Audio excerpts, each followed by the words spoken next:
fuck's sake.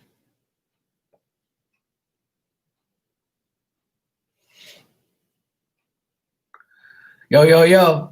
Doing mediumship tonight on Instagram and on YouTube because there has been technical difficulties on both ends. So I'm going to make sure everybody sees both.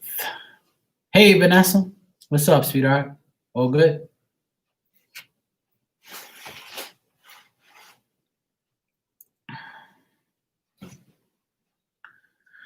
Hey, Ashley. Hello, True Gem.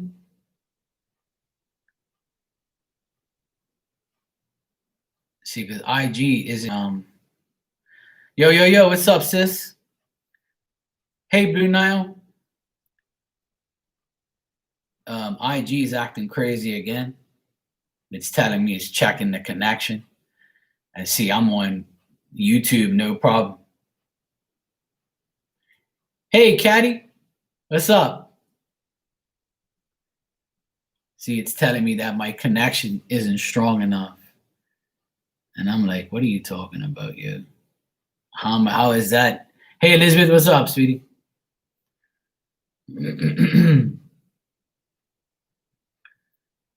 That's so hilarious.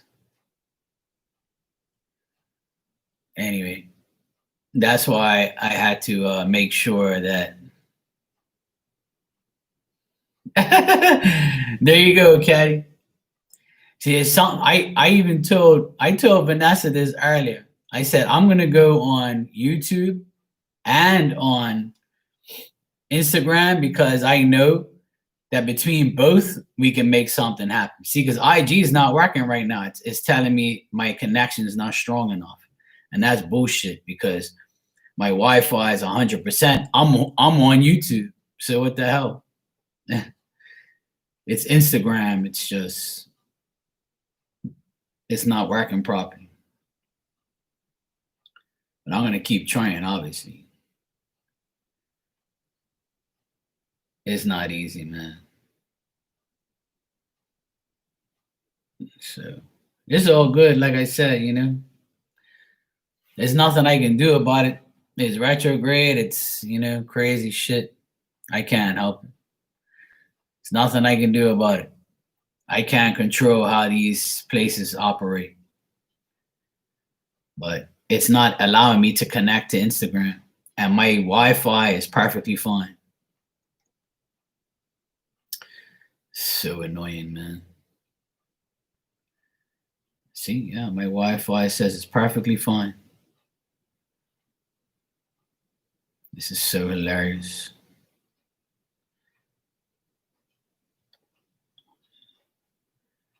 Hey, Blue Nile. Glad you're here. And try Instagram again. Shit's funny, yo. I turn my Wi-Fi off and turn it back on and see what happens. Lord only knows, I give up, yo.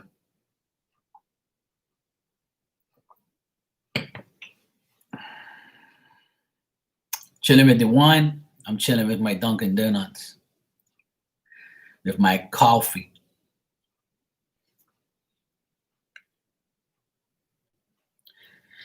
Anyway, like I said, tonight is mediumship. Donations by PayPal, obviously. I already have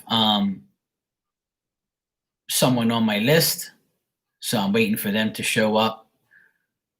And once I deal with them, I will go to the next person. But Instagram is not working. It's saying to me, check your connection. And my connection is checked. But this is what I try and tell people. It's not me. It's IG.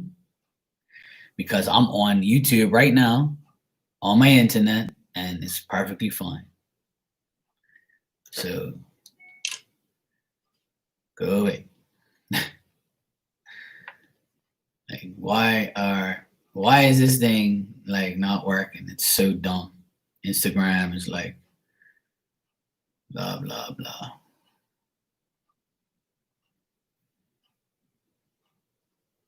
Thanks, Vanessa. I just got it. Thank you, sweetie.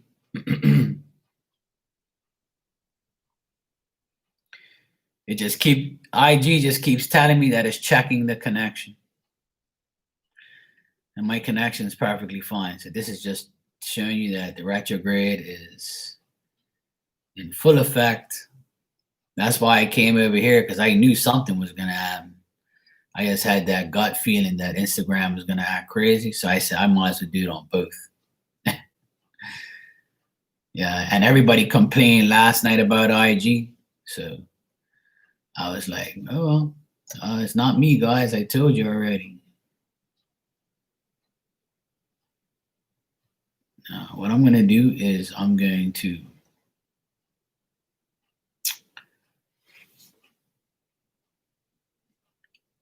Hey, Ada. How you doing? Hey, what's up, Cass? How you doing, Anna? You all right? Yeah, that's why I came over here, to give everybody a chance to make sure that they don't get kicked out of Instagram, because Instagram isn't working.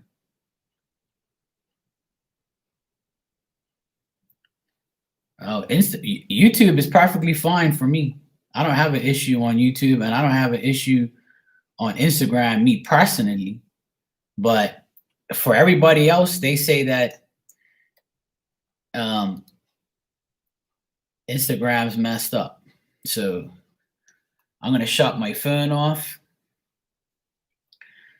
and then I'll try it back up, and I'll try Instagram again. But that's why I came on here, because as you see here, it's perfectly fine. I have no problem.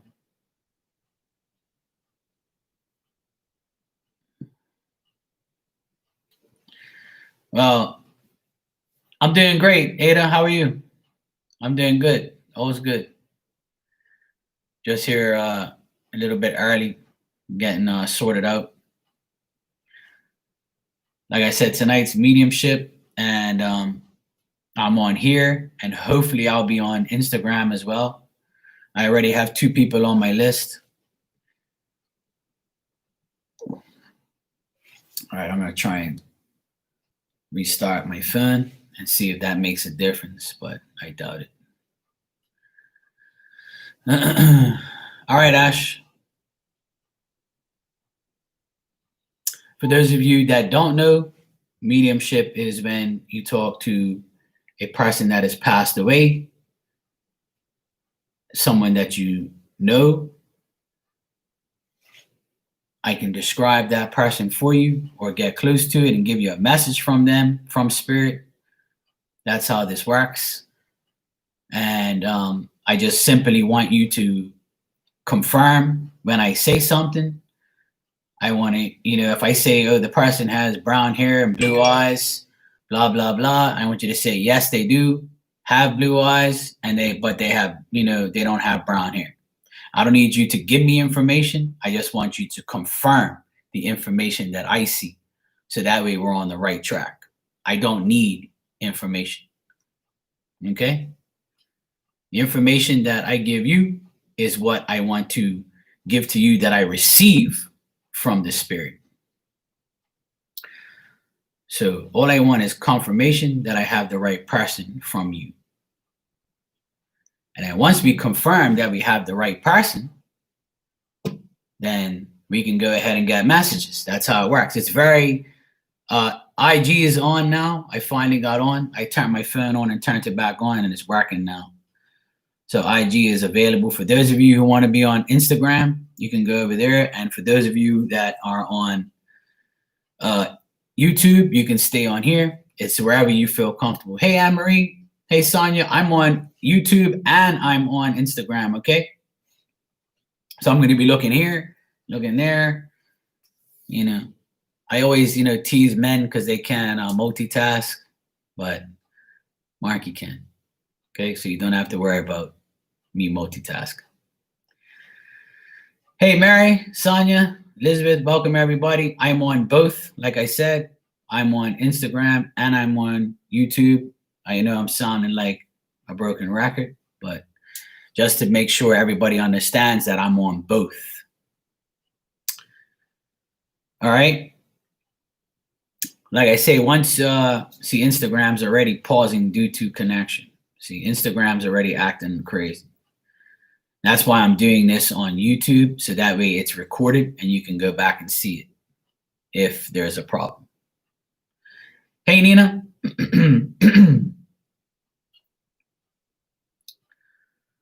So first on my list, I have Anne-Marie. Anne-Marie, whenever you want me to start, if Instagram starts acting crazy, just go over to YouTube, okay? Because it's already paused already and it's been acting crazy. Hey, Lolo. You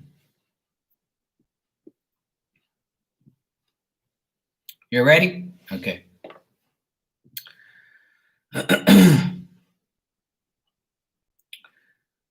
Okay. Hey, Christina. Welcome, everybody. I'm about to start mediumship now. I'm going to be reading for my friend Anne-Marie, and she's on Instagram, so you guys probably won't see her on YouTube. But like I said, I'm on both. So that way this is recorded so you can go back and check, because Instagram is pausing again. So this is going to be annoying.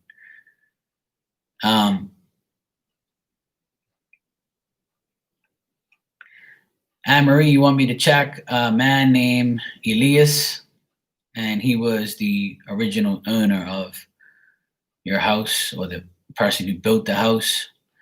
And right when I read your message today, the first thing that I picked up was this guy was very dedicated and hard working. You know, he built the house. Yeah, he built the house, and he built it with a lot of pride. You know, also when he built this house, you know, he doesn't have very serious fond memories of it, because it caused, you know, he was always frustrated, you know, building this house, and he didn't want to really. I mean, he's still, you know, he's talking to me. He's like, he's looking at me and he's giving me, you know, he's letting me talk to him. But it's almost like he didn't want to talk to me at first, because he doesn't have very fond memories of building that house, because he took a risk. It was at a time where, you know, it was a risk to do it. He lost money. He made money. He lost money. He built that house, but there was more to meet the eye with that house and the people who originally was in there.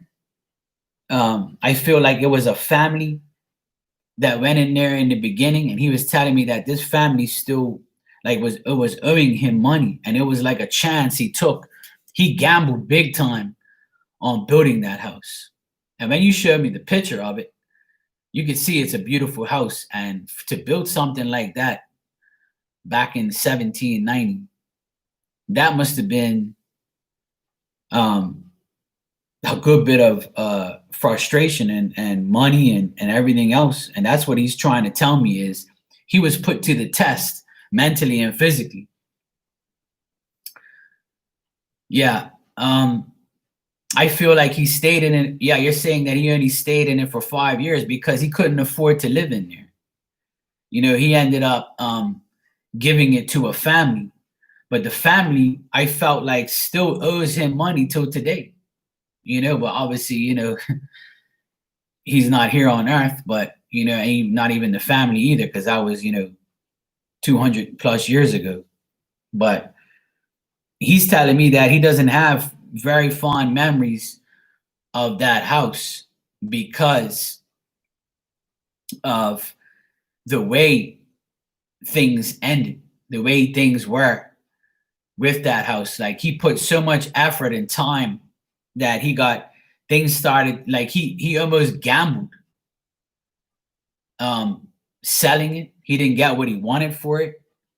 You know, he a lot of friendships and relationships he had with people destroyed him because of that house. Like, he actually didn't want to speak to me, you know, at first, because it almost looked like, you know, it almost looks like he didn't want to talk about it, but he started to be open with me. And now he's still telling me that he's happy that you're enjoying the house now.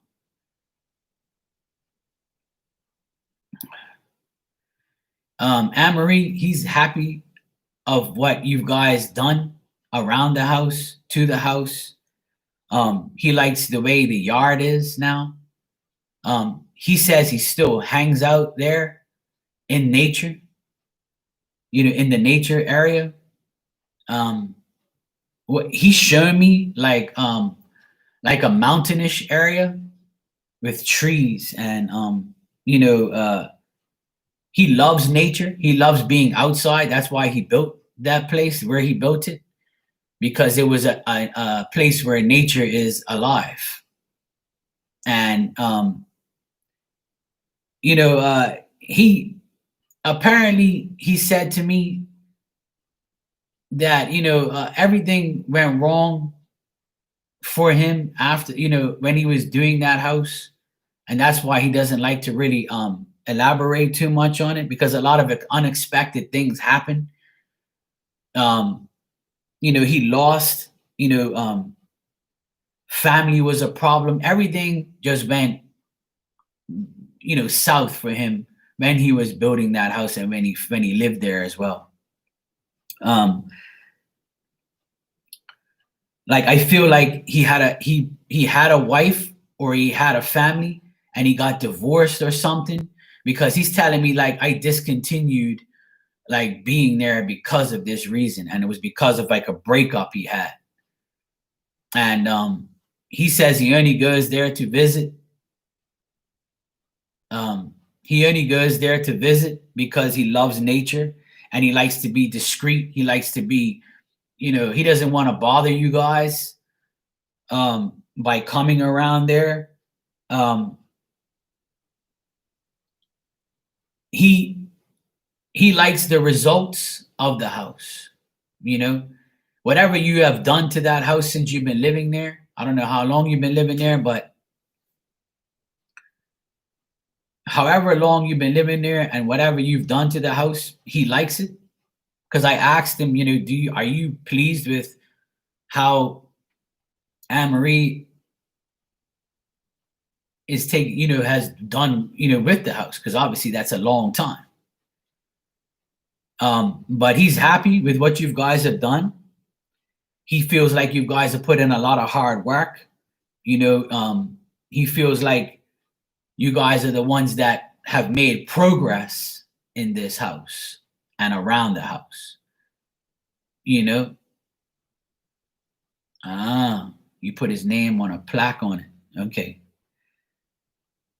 Because that's why he's showing me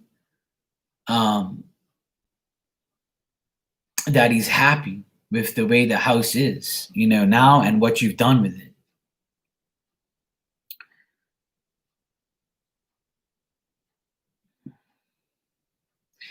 Tell me something. Is the sign you made, is it a light color like yellow or goldish, or does it have any type of gold trim on it?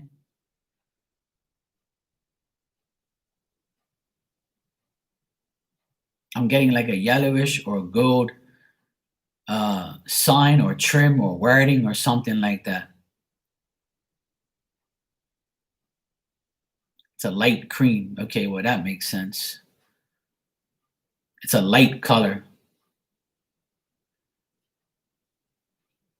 He says that means a lot to him.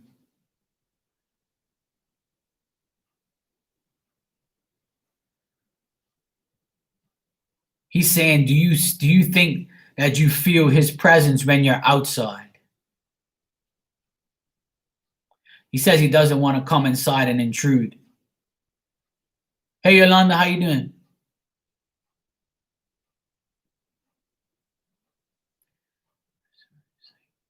Okay.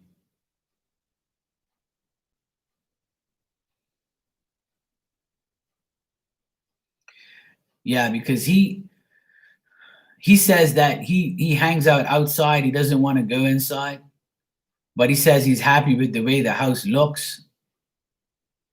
Yeah, I know. Yeah, but he's asking if if you do feel any energy around you when you're outside.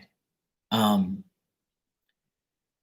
I don't know if there's like a rock, like or a boulder in your yard, or something made out of a rock, right?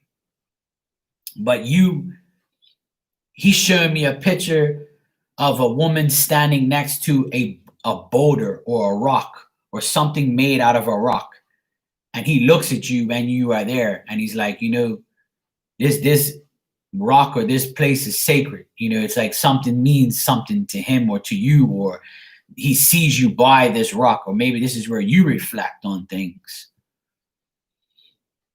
um, and it looks like it has things on this rock. Maybe it's designed or has something monumental on it.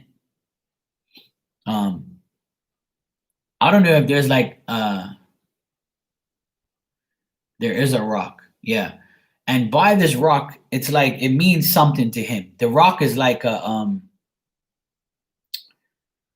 rock is this rock or whatever it is. It's somewhere where he feels safe. So maybe he's telling me that he hangs out on this rock, but he's always outside. He's not really, he doesn't want to go inside the home. He wants to be outside because he loves nature. He wants to be outside. Now I'm getting like a mountain top. Now I don't know if there's a mountain near you or like any type of mountain area next to you, um, or a cave or something like that. But there's like a mountainous area either next to this house or near this house or right next to it, because this mountain area is where he likes to be, like a forest. Yeah.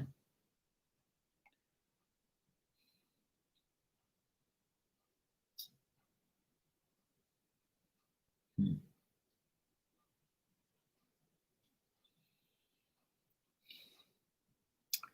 A forest behind you with a cave. Okay, well that makes sense because he's showing me a cave and a mountain like cave looking thing, and that's where he hangs out. And when he comes to your place, he walks all through the nature areas there and he goes by that rock. And he feels safety, he feels safe when he's at that rock.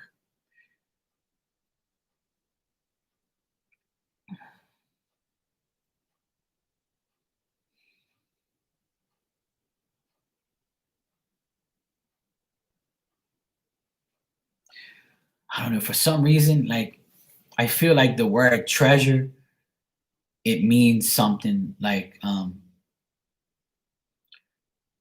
it's almost like maybe he's got treasure, like maybe he treasures that house or the area or this cave or something's in that cave that's treacherous to him.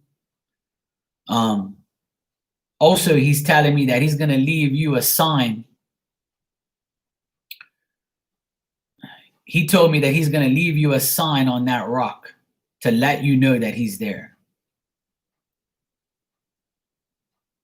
That rock that I'm telling you about,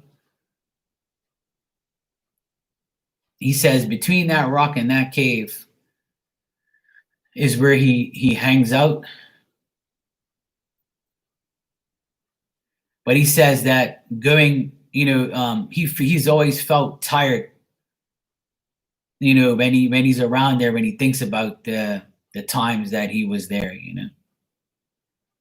Um, you know how when I deal with you, it's all in the mediumship, we talk about coins and finding some coins and finding dimes and nickels, and I feel like you're going to find a coin, or he's going to leave a coin or something of treasure to show you that he's been around or show you his appreciation. you know this is what he's telling me, like he's going to leave you a sign of some type of treasure, of some type of coin, something that you're going to see on this rock. Or if you can go by that cave, you know, there's something in between that rock and that cave that he's telling me, you know.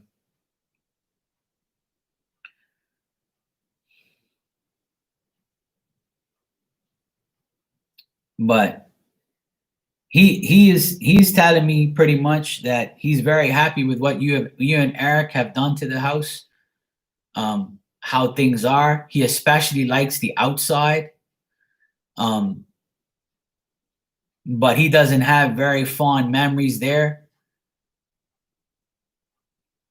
He doesn't have very fond memories there because of what happened to him while he was building that house and while he lived there. And to me, I feel like him and his wife got a divorce and they lost all their money and everything went downhill. You know, everything that he did in that house went downhill. So he chooses not to enter. He chooses not to enter the home anymore, but he chooses to be outside between the cave and the rock. And he says, thanks for putting in the hard work, you know, around that house. And he also like, he's saying thanks for the sign and thanks for acknowledging him. But he doesn't want you to think that because he had a bad time there, that, you know, he doesn't appreciate what the people have been there after him. But from what he says, everybody who's been there, you know, everybody who's been there hasn't had the best time, you know, especially him and his family.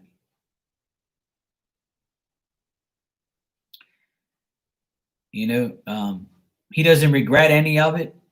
He's just happy that you guys are putting in the hard work to make it look good. Um,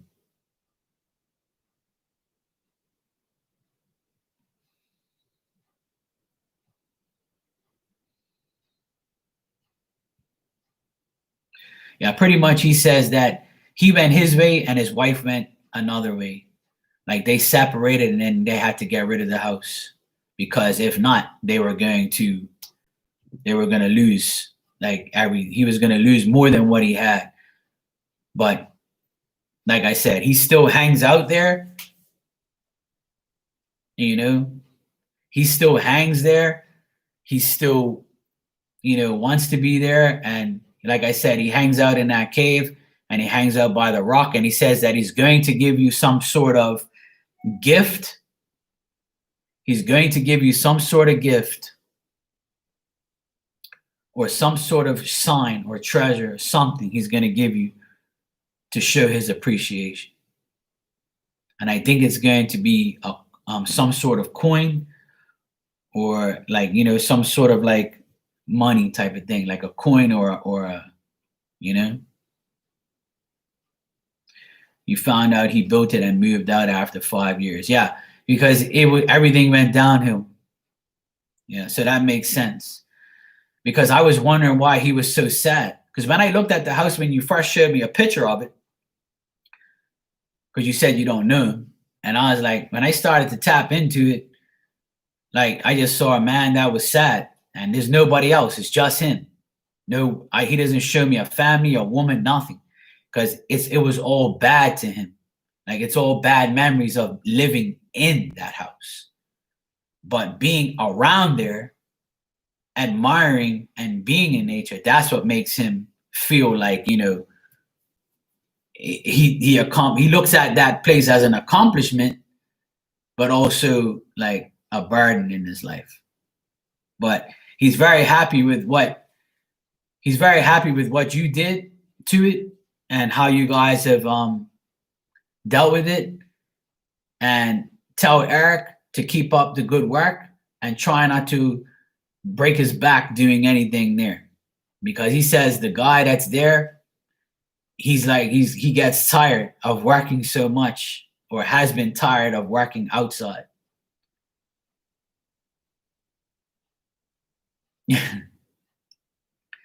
Hey, Sarah.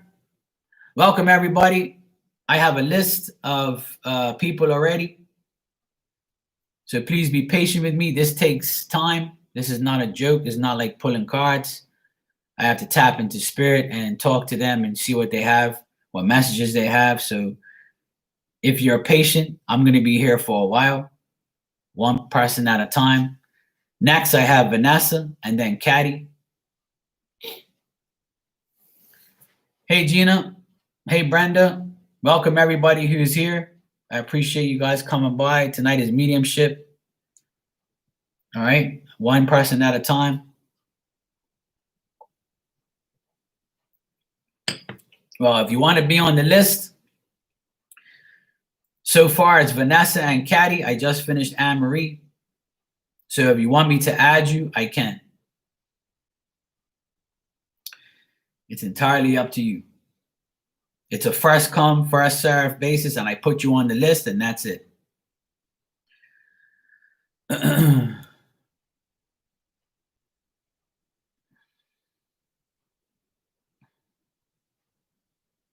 Okay, and I'm on YouTube and I'm on Instagram. So I'm going to be taking people from both sides. So if you're patient, I'll get to you. Like I said, this takes time. It's not like, 2 minutes, 10 minutes. I take my time and I make sure I give people what they want, and make sure I do it what they want, because people are paying me, and I make sure that I give them quality. All right. And please don't rush me, because I don't like that. Hey, Sarah Smith, how are you? All right. So,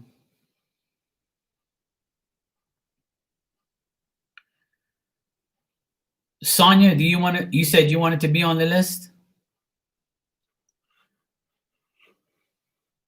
Just give me a second here. Vanessa, I'll get to you, sweetheart. Just give me a second. All right. So far, I have Vanessa, Caddy, and then absolutely. Yeah, I'm on YouTube, so you can come to YouTube if you want. I'm doing both because everybody's had problems. Okay. Okay. So let me just write this down.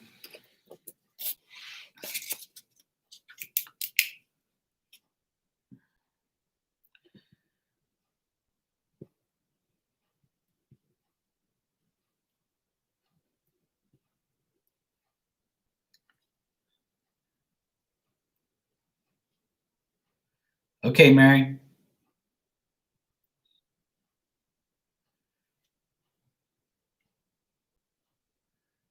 Elizabeth, you got all of that?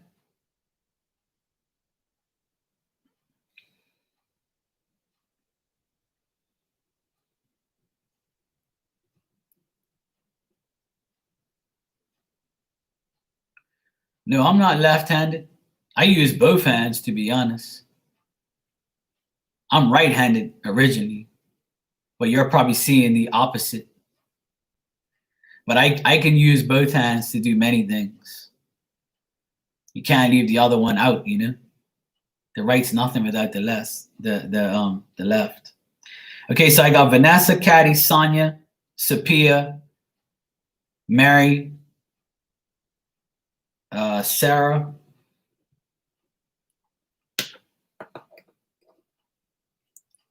All right. So far, I'll leave it at that.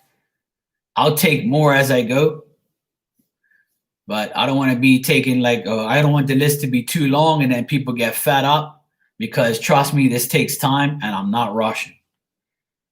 All right.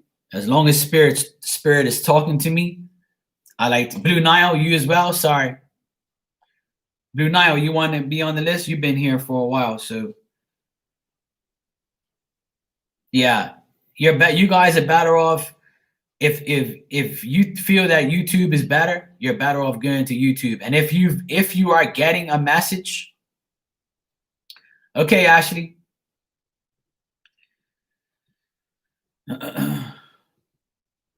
If you are on Instagram, right? If you are on Instagram and you missed some of the message, you can always go on YouTube and see it afterwards, okay?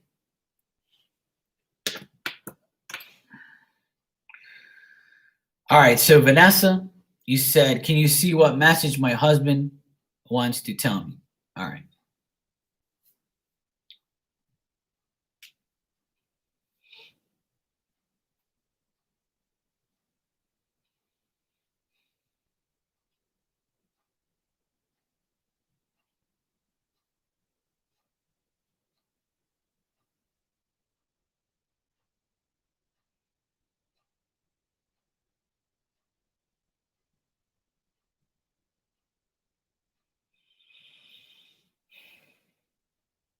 You know, I love talking to your husband in spirit because he always greets me and he's very friendly, always um friendly to me, and he always,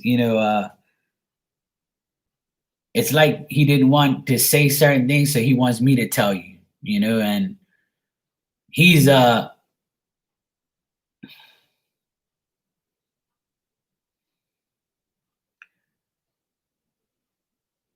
he's telling me he doesn't want you to spin out of control, you know?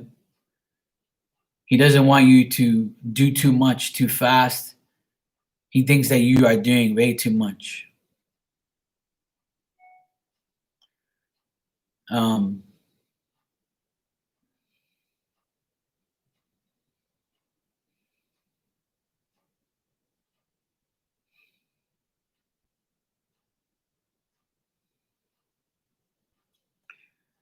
and he's trying not to cry and hold back his tears, but he let him go. And he's not, he says he wishes always that he can be there to fix things, but he says that you need to calm down, you need to stop, being on the run all the time.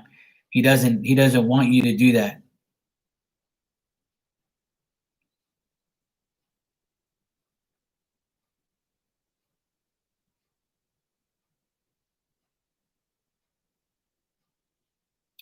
He's, to be honest, he's very sad right now. He's I mean, I know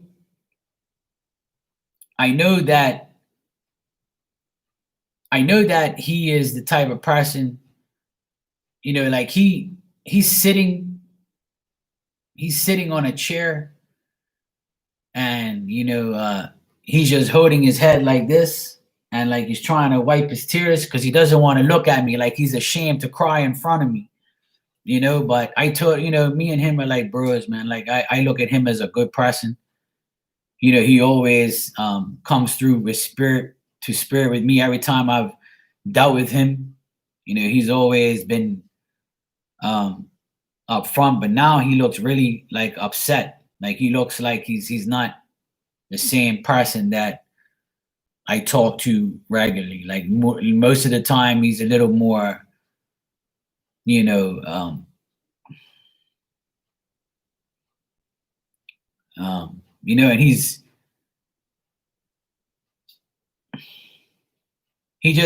blaming himself too much. He's blaming himself for not being there. But at the same time, he tells me, I know she's strong, and I know she can handle anything because I've made sure that before I left, I made her that way. Made her realize that she has to be strong enough to live the life that we were in. Um,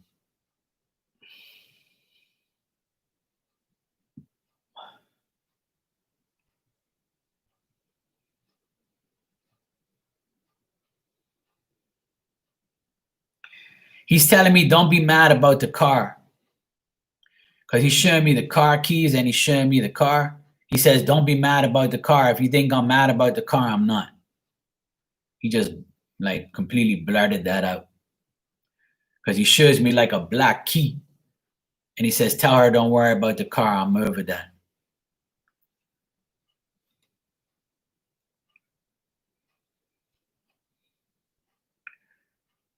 And he's saying like how he's saying like pretty much like you know, there's more to material things in life, you know.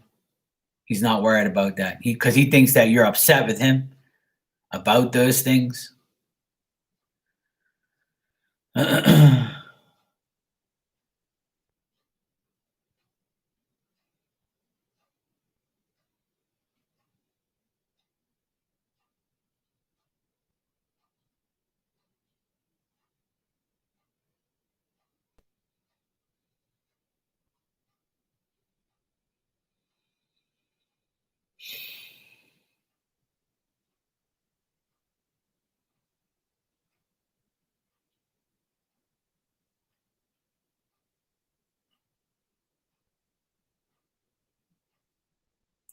I don't know, like Vanessa, he's just upset that you are doing too much, you know.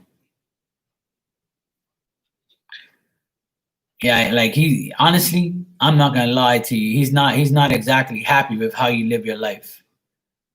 You know, and he's like pretty much telling me that, you know, I'm not happy with what she does, what she's doing, how she's living her life because it's too much. Like he feels like you're doing too much out of spite, out of like trying to make life better. He feels like you're out of control, is what he's saying.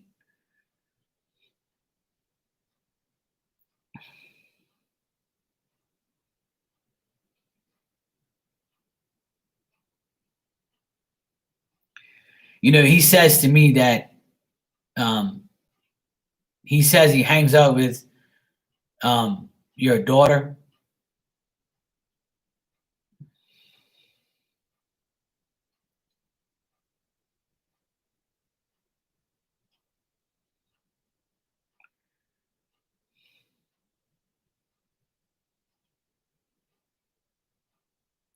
He tells me that he hangs out with your daughter in her bedroom, and she knows that he's there. He says that, you know, that your daughter actually talks to him out loud because she knows that he's there. That's what he tells me. He says either you or your daughter, I don't know if it's both of you. It's like you guys get into your little vibe and then you just start saying things out loud as if he was there in real life. And he says, don't worry, I can actually hear, you know, I can actually hear you. Don't think that I don't. If you're actually like talking out loud, like he says, like I hear every word you say. So don't think I don't.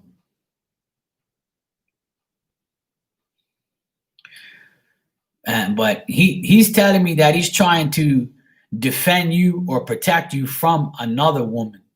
And I remember I telling you this. I remember I told you this um, in a reading not too long ago that, but you were always like, which one? Because you know most people in this world now we have multiple haters, multiple people that want to do bad to us because they don't want to see us living a good life. You know, everybody goes through it. But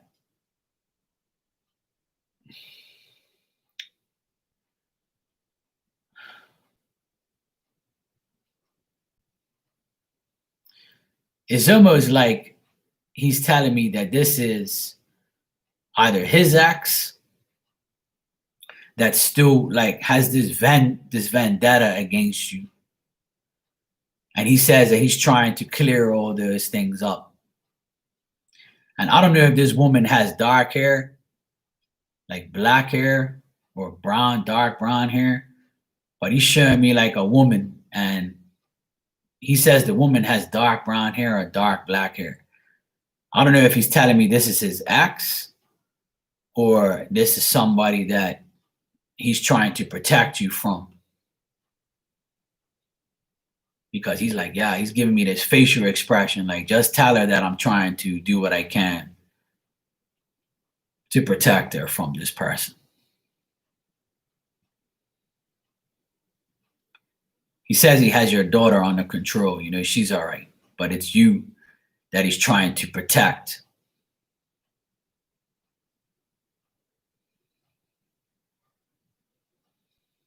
It's a woman with dark hair. So if he's showing me a woman who has dark hair and she's kind of got like a round face, like this person looks kind of like chubby.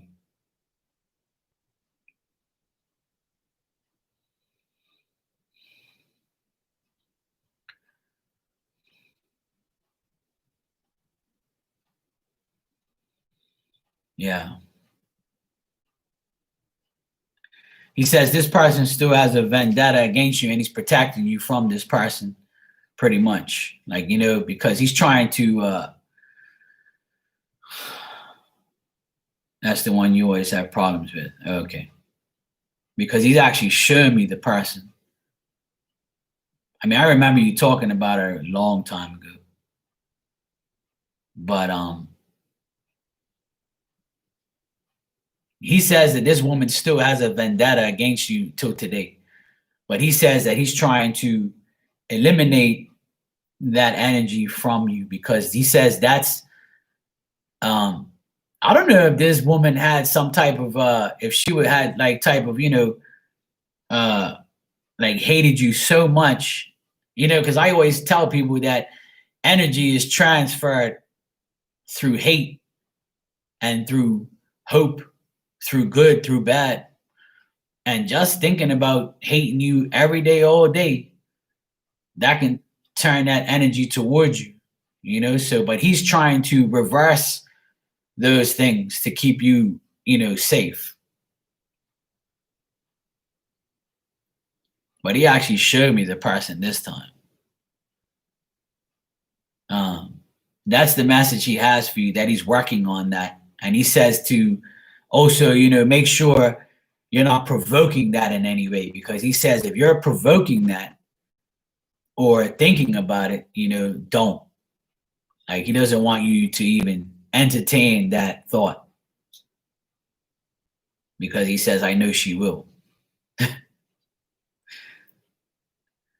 Remember, the Gemini holds the sword, yeah?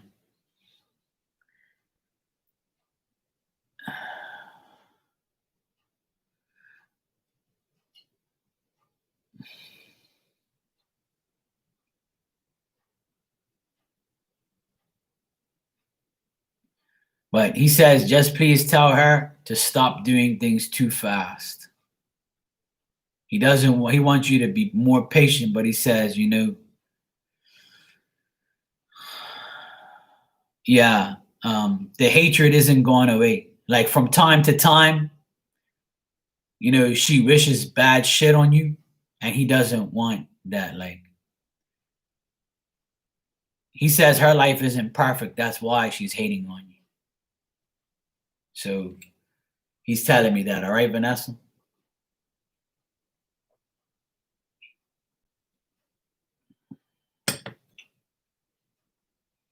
He says that's why you probably feel him at your house a lot more, because he's trying to fend off that energy.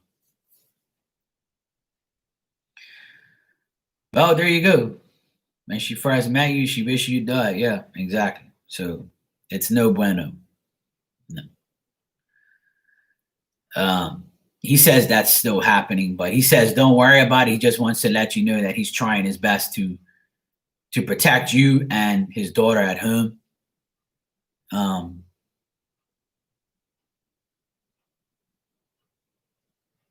He also tells you to keep listening to me, obviously, about the protection methods I told you about. But we'll talk about that somewhere some other time. Yeah, that's what he's telling me. He says don't go after and don't entertain her. That he is taking care of it. It's almost like he didn't want me to say it to you, but and now he's kind of like giggling and stuff, you know. He's like, yeah, don't worry about it. Just tell her I'll deal with it. It's not the protection is more for you, not for your daughter. Like I don't think she doesn't have anything against your daughter. It's more you. Like, yeah, but you know, he's thanking me at the same time. But I already know, like I already I respect him, so he knows, like, he knows I'm like your big brother, so he's all right. He's cool with it, you know. I just don't want to get all emotional now because he's like crying and shit. So I'll leave it at that. All right, Vanessa?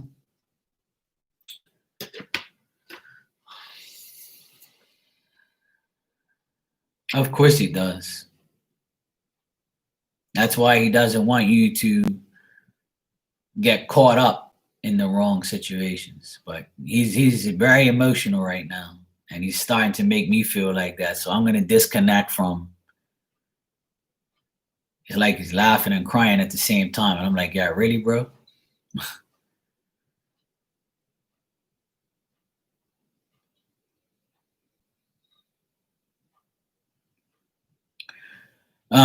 Before I go, Vanessa,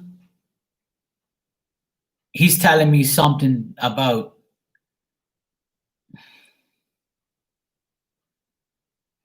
He says he always imagines you in a navy blue dress or something navy blue that you wore that made him like completely go nuts over you, or he always complimented you when you wore this blue dress or navy blue something. I don't know what the heck he's trying to show me, but it looks like a dress or some type of thing that you wore for him.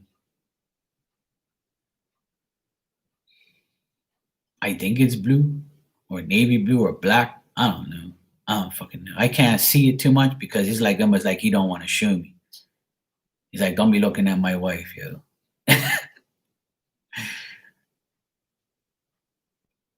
But like he said something you wore that was blue or navy blue. I think it's navy blue or blue.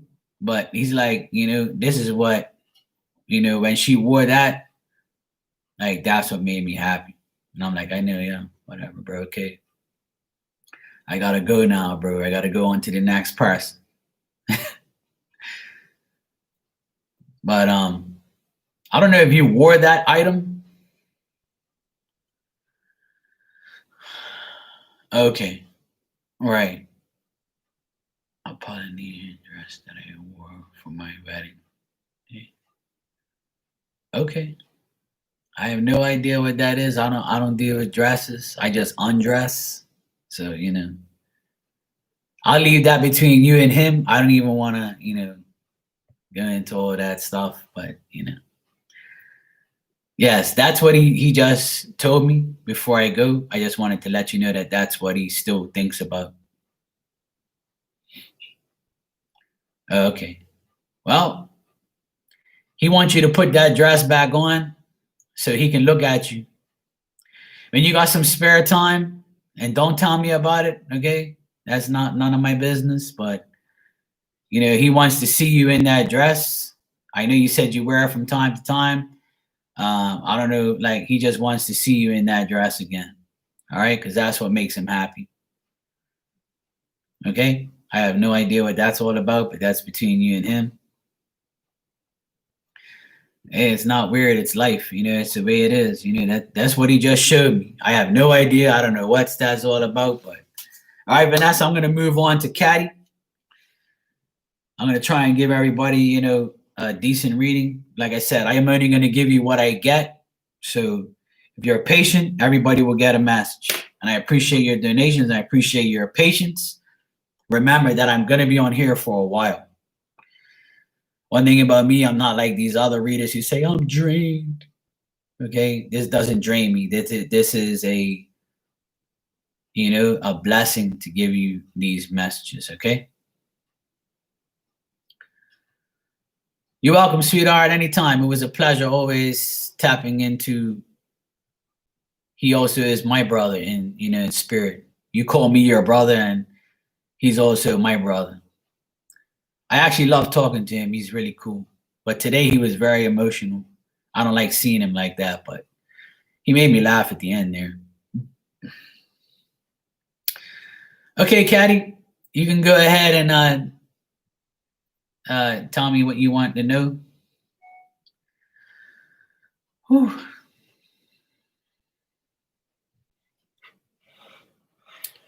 Okay, I've had an emotional few days. Does Uncle Jerry have any messages for me? Uncle Jerry, the great Uncle Jerry, yes, my buddy. I have a lot of buddies in the spirit, you know. You guys always get me tapping to these people. When it's the same person, sometimes it's really fun, you know. Thanks, Blue Nile. Thanks everybody for being here. I appreciate you guys being here. Yeah, I feel like he's my friend now too, especially after the last couple readings I've done with you through him. He's really cool.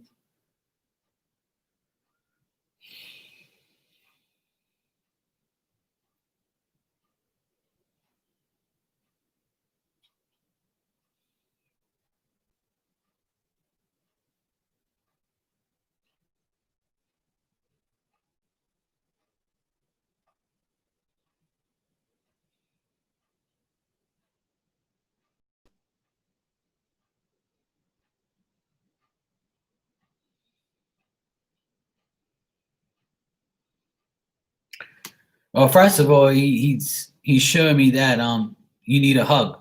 He says that he hugs you, and if you feel like that tingling sensation, like you're being hugged, he says he puts your hair back over your forehead, and he kisses your forehead and gives you a hug. I don't know if he used to do that to you, but he says he does that when you are in an emotional state of mind. You know, he says that he's giving you those spiritual hugs. Um,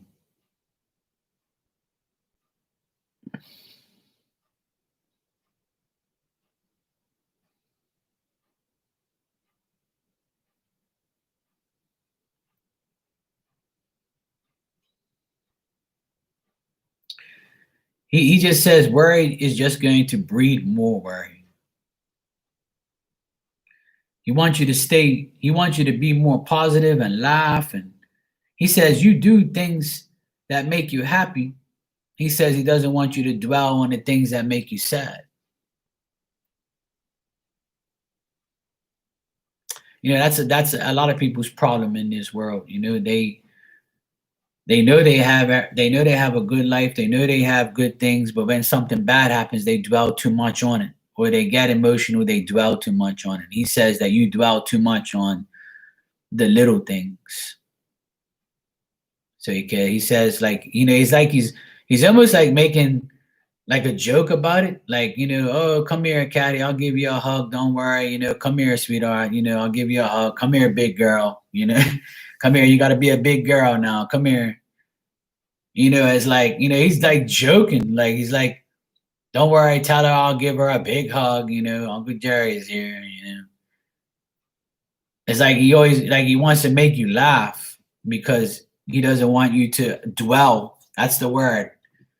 He doesn't want you to dwell on those things when you get emotional.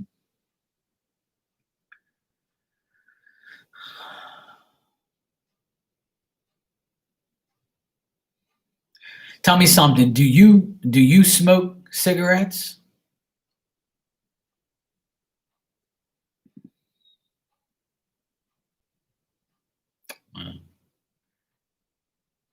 Because he's going like this. And he says, you know, he said you're smoking too much when you get upset. You just came in from smoking. Yeah.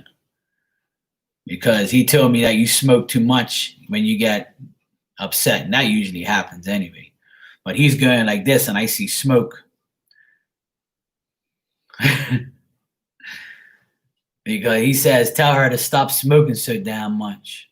It's going to make her sick.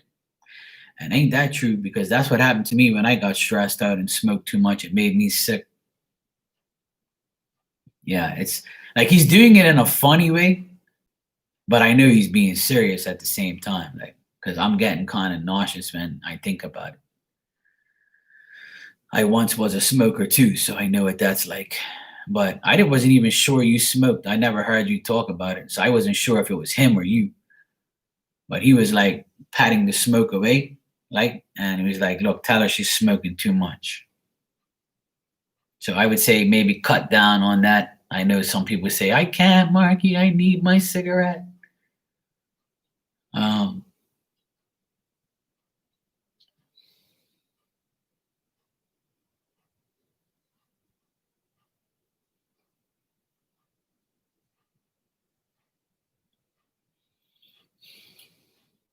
He just says, you're a big girl, you can handle it. You know, you just have to keep on going, you know? I don't know if you're having like, I don't know if you're stressed out about your finances or like work. It's something to do with work or finances that he's telling me you'll be fine. He says you'll be fine. You just worry too damn much. Um,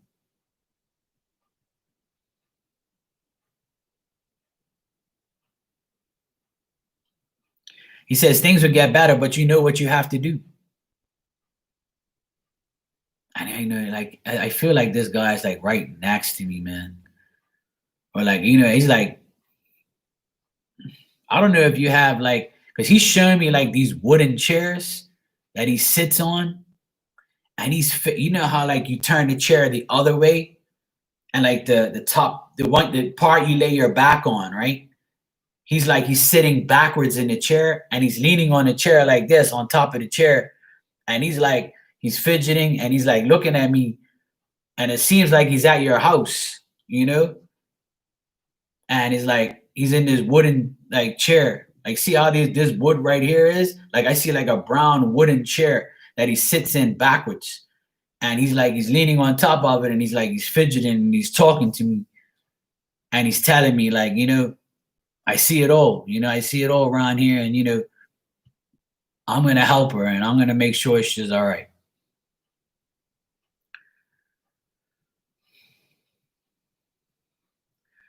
But there's another man that he hangs out with.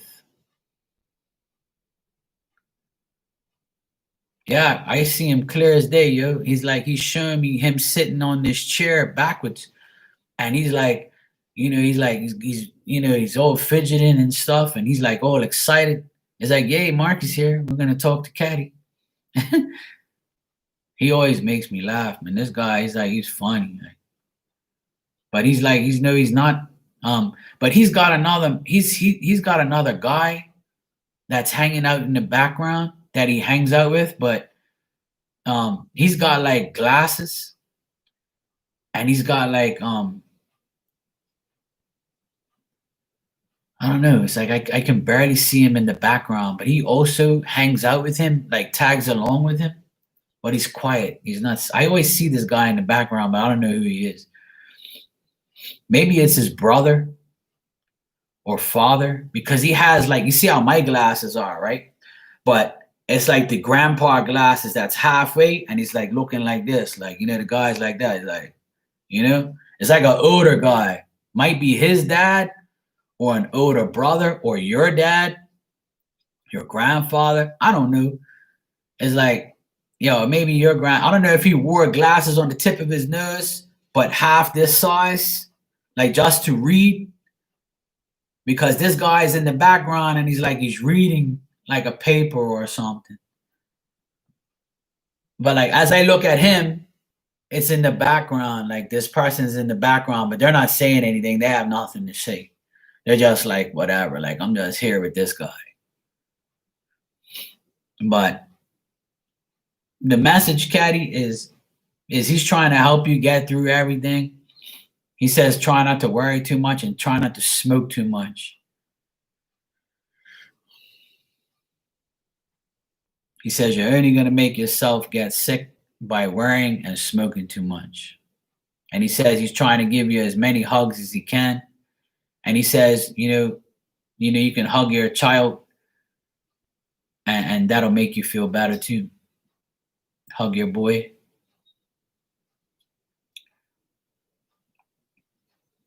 He pretty much he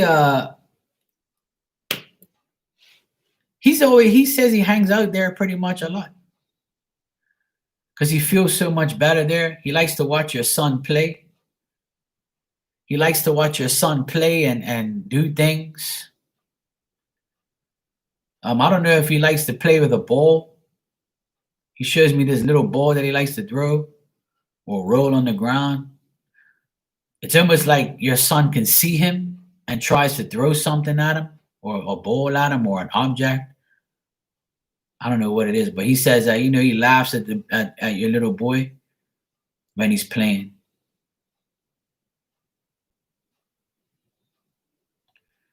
Yeah, ball. He says he enjoys watching him play with that ball, and he says that he tries to show your son him, and it's like he's trying to play with your son with the ball.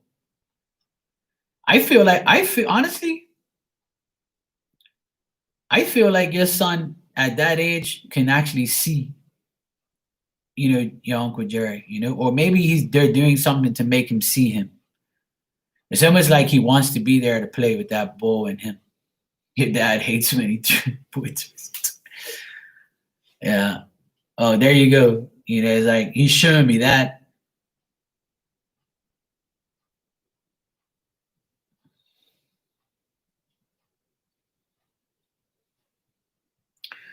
But Caddy, try to be more positive, sweetheart. Honestly, yeah, that's why. That's why he's doing it, because I feel like he can see your Uncle Jerry. Honest to God, he's showing me that he's actually showing me the boy, like throwing him the ball and him playing with him and just laughing, and like he's like he gets a kick out of that. So he's hanging out there to help you with the boy, and to help you. Period. He says he likes to hang out there, but the guy in the background, he's like just hanging there reading his book. I don't know if in the corner you have like a lamp or like a light in the corner. You know how people have lamps like on like a bureau or like on a little night table so they can turn it on and read. If you have one of those, then I feel like that person's sitting there. Yeah, that's the person I see. Like it's a person at a lamp table with a lamp by a table reading. Yeah, so that's it right there. So you have two people there, your Uncle Jerry and your grandpa, but your grandpa is just relaxing, chilling. Like he just wants to be there and read and just like he looks at Uncle Jerry like, yeah, you go ahead, do what you gotta do. I'm just gonna sit here and read shit and leave me alone. Like I don't know if you buy the newspaper and then just put it on the side. If you do buy the newspaper, I feel like he grabs it and reads it. Because I see him reading like a magazine or a newspaper. Yeah, I mean, man, it doesn't matter like when they died or how you knew them. Like they go where they want to feel. They want to go where they feel wanted. Because if you can't see them, you won't even know they're there. But he's showing me him there, this guy in the background. So I guess he likes your Uncle Jerry because they're hanging out together. But he just showed me. He's like, hey, look at Mark, look at this guy in the back here. I'm like, okay, who the hell's that? I was like, all right, buddy. Hey, Paris, welcome everybody. Hey, Breezy.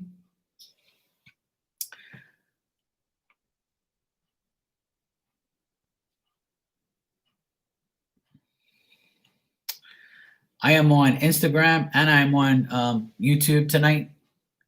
I'm doing mediumship. I'm going to be here for a while. I've been here for just over an hour and I have a list already and my list is closed so far. I have too many people on here now. I want to get through this list. I don't like to take a long ass list and then people leave and then, they don't get what they want. So, Caddy, that's what I got for you, sweetheart. I hope you're happy with that. And just know that, he's there. You have your grandpa there. And,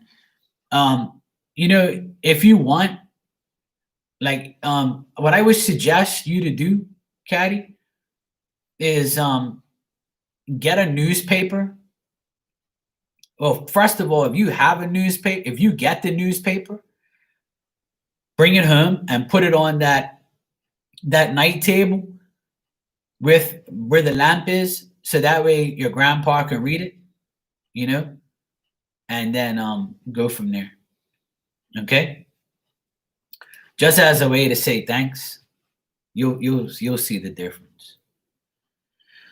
All right, next on my list is Sonia.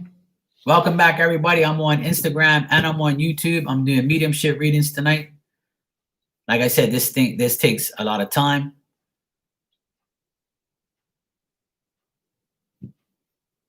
I'm taking donations, and once you donate, you're guaranteed to get a reading. Whether or not spirit comes in and out, that's up to you. That's up to them, I mean. So if you're patient, it'll all happen.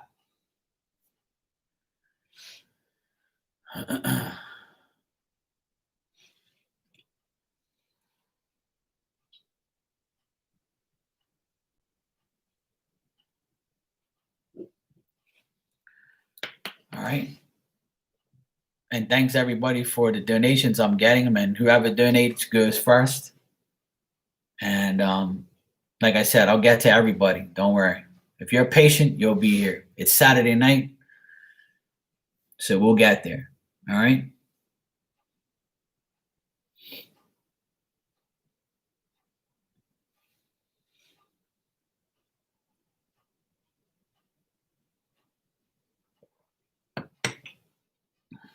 Okay, Sonia, I want to connect with my mom.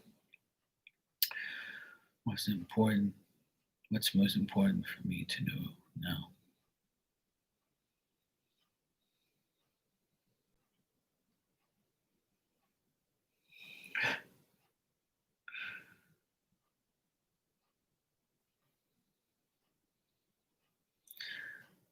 Well, first of all, she says that stop being stubborn and listen. That's the first thing she says. And she says it in a serious way, but also in a sarcastic facial expression way. And she's like talking to me. She's like, Marky, she always been this way. I don't know if she used to talk to you like and say to you, Sonia, why are you so stubborn? Why you just don't listen to me? You know, why is everything, have to be your way? Why you just don't listen to me? Just try this and just do this, and then you'll see that I'm right. It was like, she has these facial expressions that make you laugh, but she's like, being serious at the same time. Yeah, like she says that you're too stubborn and you're not listening to the people who are listening to yourself and doing what you need to be doing the way you should be doing. And she says, imagine if I was still alive, what would I say to you right now? This is what she's telling me. And she's like, I don't know if she wore dresses a lot, but like you know how women sit in a chair, right? And they have like a long dress and they don't want it to drag on the ground, so they flip it up and put it like in between their legs. Like, those long ass wide dresses. Or like if she was like petite, you know how like a petite woman in a wide dress or a long dress, like they fold it inwards, like, or they fold it on top of their legs just so it won't hit the ground, because she was very, like, as she's talking to me, she's sitting in a chair and she's folding her dress up because she doesn't want it to hit the ground. And she's like, let me tell you, Marky, you tell her this, and I keep trying to send her messages. I keep trying to talk to her, but she don't want to, I'm telling you, like, this woman, she makes me laugh. She always did that with her dress. Yeah, well, she's in this chair, right? And I'm getting like chills all in my back of my neck. Like she's showing me like vivid, like her, like sitting in this chair and putting up her like she don't want her stuff.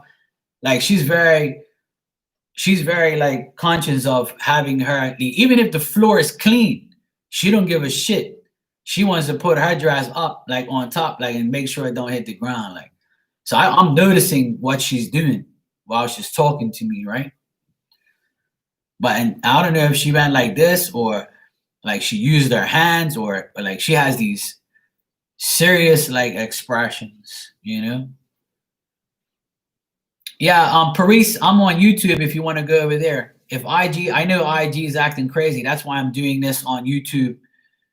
And that way everybody, that way it doesn't affect the reading. So if it's too bad, I would suggest going on YouTube because YouTube's been okay so far. But Instagram has been really bad yesterday and today. Hey Carla, how you doing? Hey Mary. Welcome everybody. So Sonia, yeah, IG is bad. That's why I came over here. I knew this was gonna happen, like because yesterday it was really bad. So I knew it's IG. It's not my internet, and it's not yours. It's their system is messed up. After all, it is retrograde, so bear with that.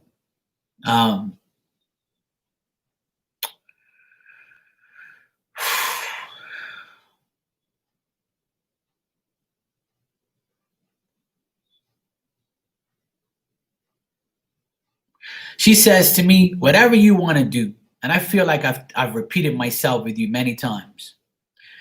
And she's telling me, "Whatever you want to do, she will help you. You have to believe that she's there for you." And she shows me two other women in spirit that are also helping you. It's like you have an entourage of spirit women that are in spirit that are helping you. Like, I don't know what more you want me to say, but she's telling me that we will help her. She just has to start to do what she wants to do. And she's showing me a paper, right? I don't know if you write things down or you have a paper or a list of things that you need to do or have to do. But she says you're always writing down something or you're always looking at a specific paper or book or whatever the heck this is she's trying to show me. And she says you need to start doing those things on that list or on that paper or whatever you want to do because she says she has your back. You just got to start it. Once you start the ball rolling, they'll help you. And she's showing me two other women in the background that also are willing to help you.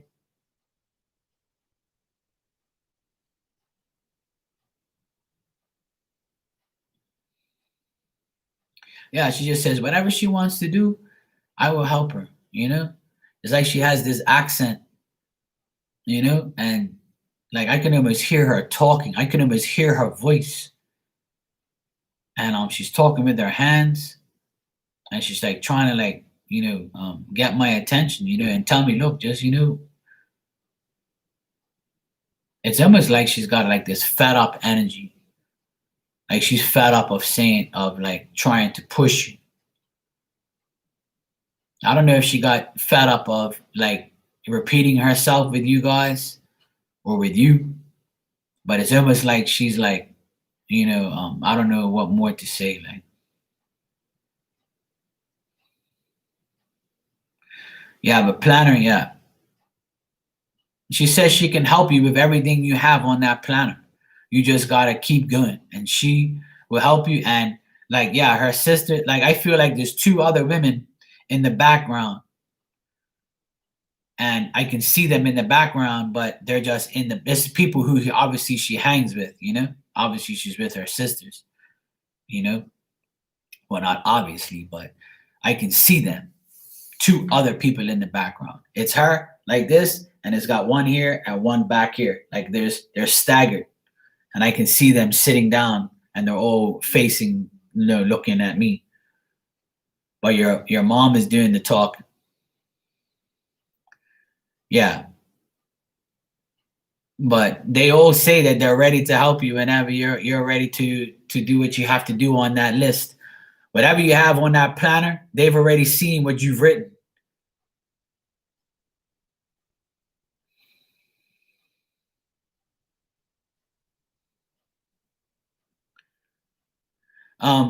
When you write on that planner, do you write in blue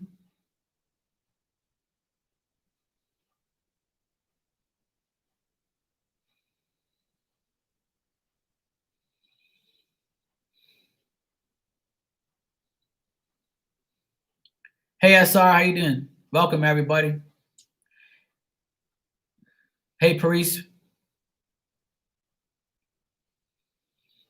Right now the list is closed, guys. I got a few people on the list that I have to get through.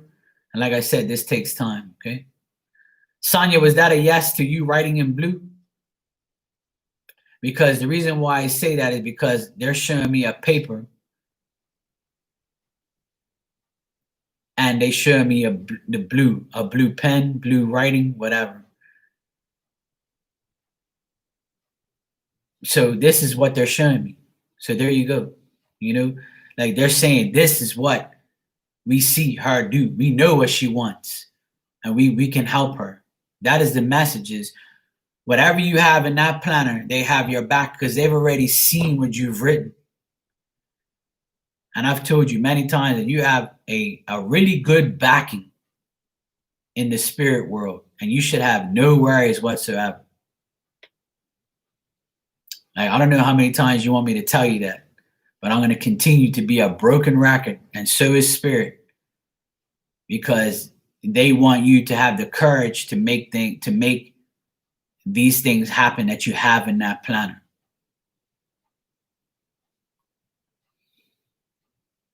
You know? So I would say whatever you have in that planner, because that's what they showed me with the blue pen, the writing, whatever. This is what they've shown me. And they said you need to do what that is on that paper. And they have your back. And the people in the background are raising their hands and saying, we're all here. You know, so that is like, honestly, when I hear that, that's like, how are you supposed to fail? How are you supposed to like even think twice? And like I told you yesterday or the day before, you have to start now. Now is the best time. Who gives a shit about retrogrades and all that stuff? You got to start now. And I'm not gonna like stop saying that to you. And like I said, you know, you have that backing, so there's nothing for you to be worried about. All right, Sonia. I'm gonna go ahead and move on to the next person, but thanks for the donation and thanks for listening to me again. And please think about what the message is here is you can start doing these things more and more, you know, and keep doing those things because whatever they're showing me on that paper is what they really want you to keep doing. Right. Well, there you go. So they're happy with that, but they still want you to continue. Make it happen. Make those things happen. Make more happen. You know, that's what they want you to do. Keep going. Keep going. Keep going. Okay, next is Sapia. Sapia, sweetheart, what would you like?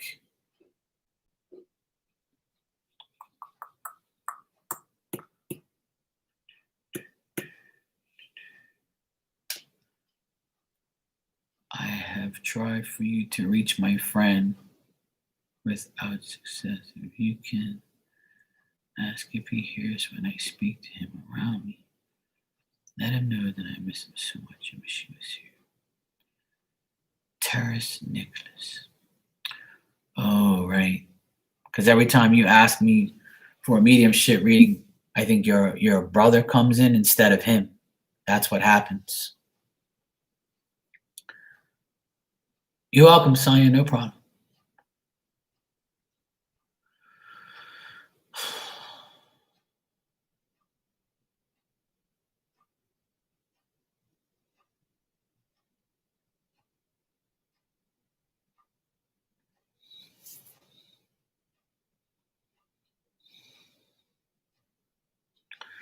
All right, I'll see if I can really. I mean, like I said, sometimes they just don't want to come in, or you know, I'm gonna try. I'll try again to see if I can get him here. Okay.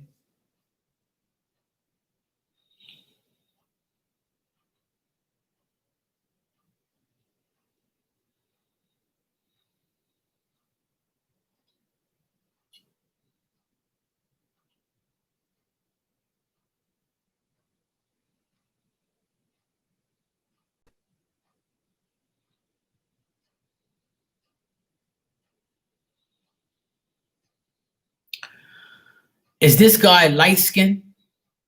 Is he light skinned? Like light brown skin? Like I don't see a dark guy here. I see like a light skinned guy. And he has like brown curly hair. And like he's smart, like, yeah, light brown, yeah. And did he have like short, like brown curly hair too?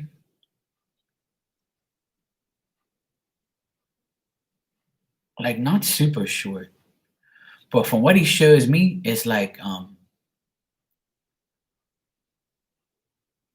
always okay, yeah. Well, maybe not. I mean, he's showing me kind of curly-ish hair, or maybe that's what he wants to look like. I don't fucking know. But it's short. It's not big, but I just see like a little curl.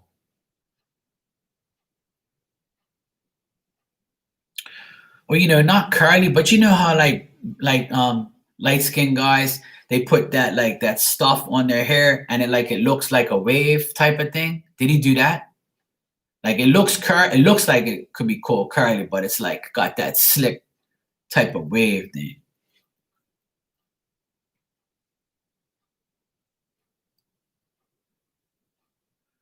Sonya, that's possible. But today it's like clockwork, so it happens like this sometimes. But I would say that helps. Yeah. Did he have like pretty eyes? Or was his eyes his feature? Because this guy is like, he's looking at me like this. He's like, hey man.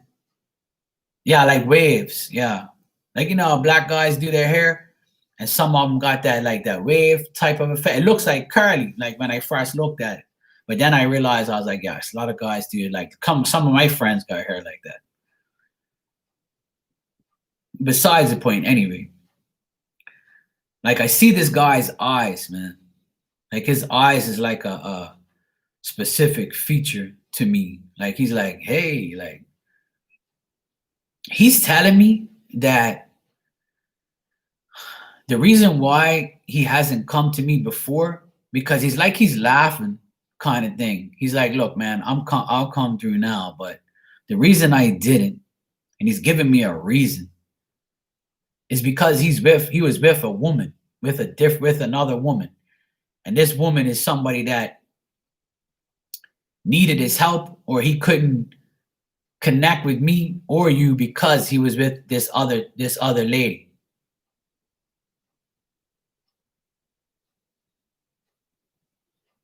I told you that. Hey Jay. Well, he's telling me this again because I don't even remember telling you that. But he's like, he says, look, man, I couldn't come to you because I was with this other woman. I know let me see what you asked me here because I want to ask him what you told me. If you get him, can you ask him if he hears when I speak to him?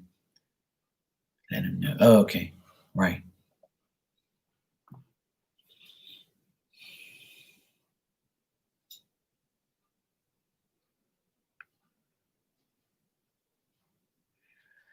He's showing me that when he comes to visit you, he hears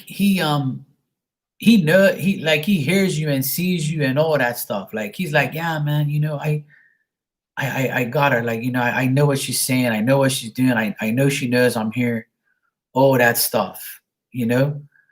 Um, hello, Shay. Thank you. Um, but he's showing me. I don't know if you have like a evergreen looking dark green type of um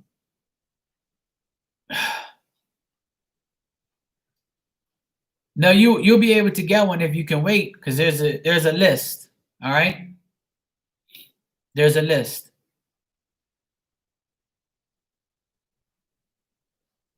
We spoke about that the last time. Hmm.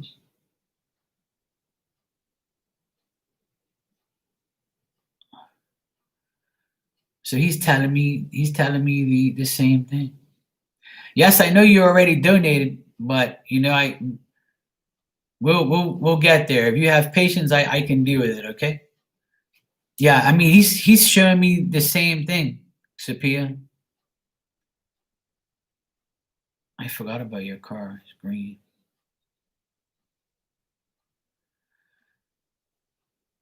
If you guys are donating now for a reason, the list is closed right now because I have a good bit of people on here and this takes a long time. So if you guys don't mind waiting and you're patient, I'm going to be here for at least another hour and a half. Okay? So you're more than welcome to donate, but it's going to be a while. Okay?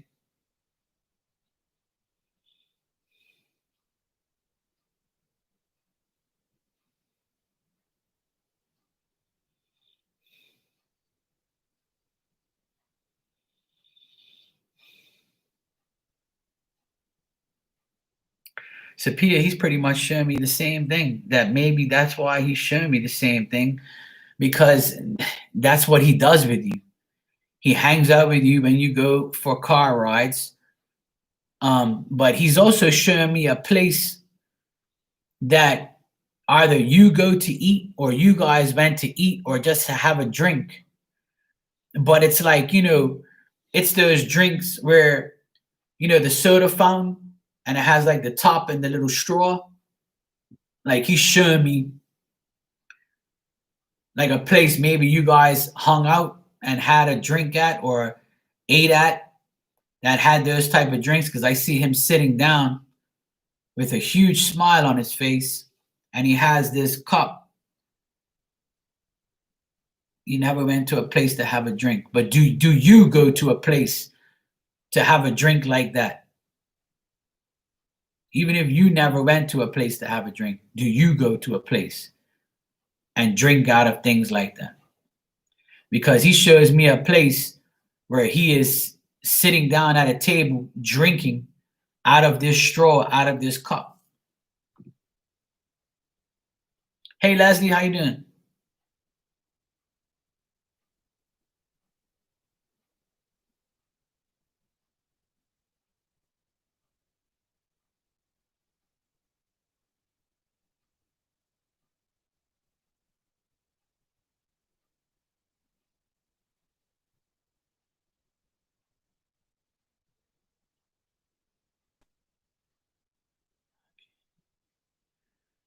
You go in the morning to get iced tea from McDonald's in the morning before work in the drive-thru.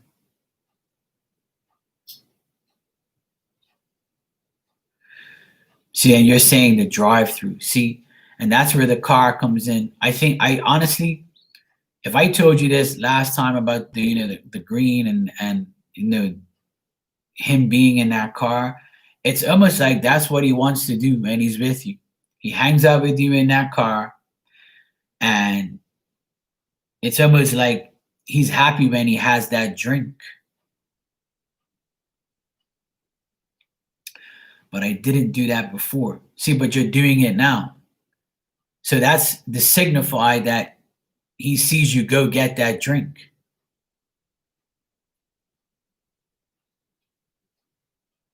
Okay, Jay, thank you. You go in the morning to get iced tea from McDonald's in the mornings before work, right? But you said you didn't do that before. So that just pretty much says, I know that she goes and gets this drink and this cup, and he's showing me this thing where he's there as well. It's almost like he has his own drink, but he doesn't. It's a cup with a straw and like a top, like how you get at the fountain, And he's I feel like he's in that. If you say that you talk to him and you want him to know if he's listening, and he's got a big smile on his face, and he's like, yeah, of course, that's what you get. Okay, well, there you go. Like that's the thing. I can see. Right. If you're speaking to him all the time, then he obviously he hears you because he's showing me what you're doing with the cup and this drink and this place. So technically, you do go to a place to get a drink. Just in spirit. You never did it when he was alive, but you're doing it now because he's shown me that you and him are having a drink. That's the crazy thing about it. Even if you never went physically, you said you never went to a place to have a drink, but really you are. Because he's showing me he's all happy having a drink with you. So really, he's in your car having a drink with you. You see? Because why would I see that? It's because he really is having a drink with you in spirit in your car while you're talking to him. And you said you never been there before. So that's, I don't know what it is with your car, but he's showing me he's always with you in something that's green. Unless you have a green couch or a green chair or your apartment or your house is green. Wherever you live, if you have a dark green couch or chair or something, but he shows me he's sitting in something green. And you told me that your car, but I forgot all about that. That was like a while ago we did that.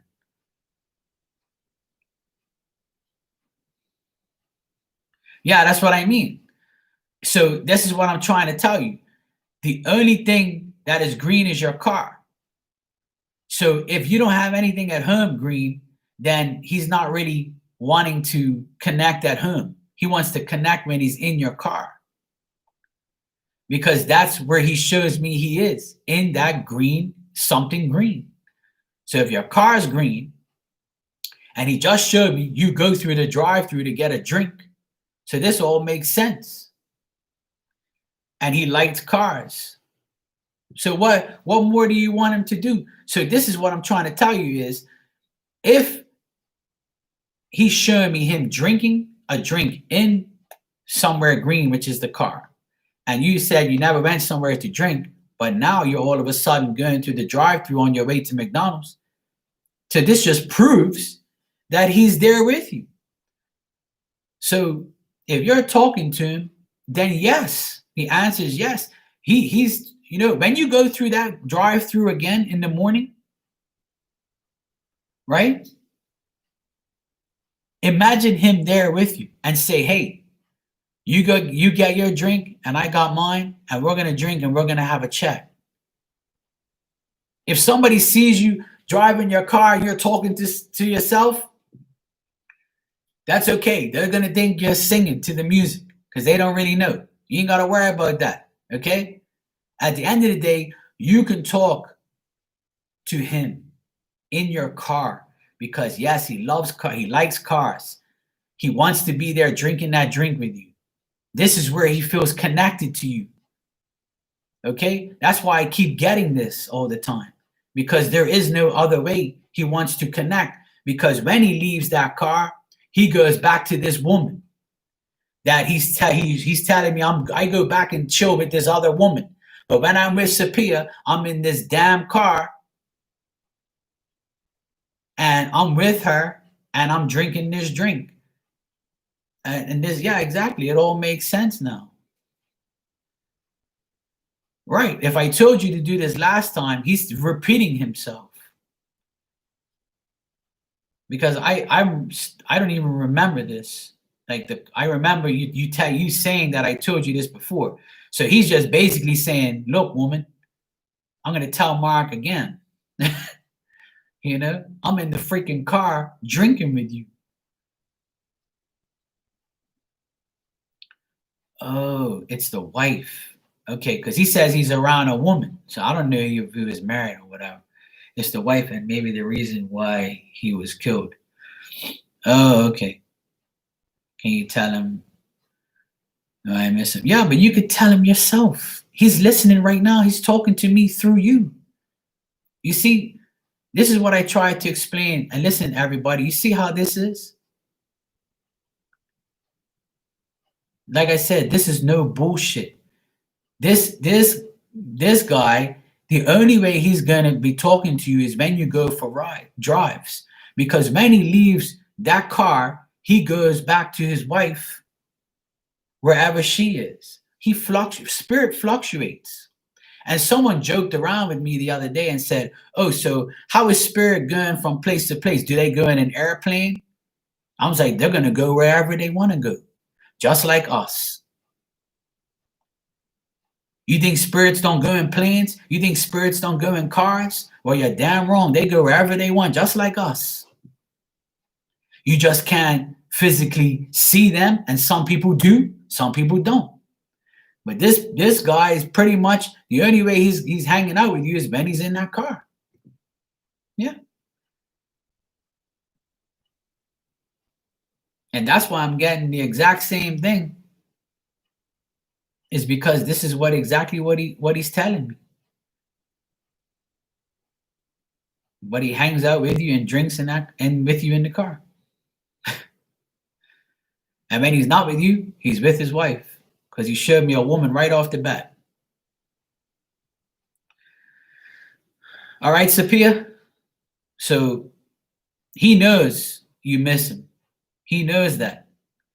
Because if he didn't know, why would he be around you drinking in the car with you going through the drive-through? Why is he showing me that? Because that's where he is.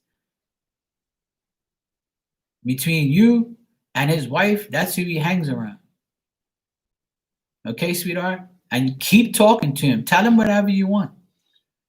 Tell him to help you. Tell him to do whatever you want, sweetheart. It's up to you. You ain't got to ask me to tell him. You tell him yourself. He already can hear you right now. He's seeing what you're writing.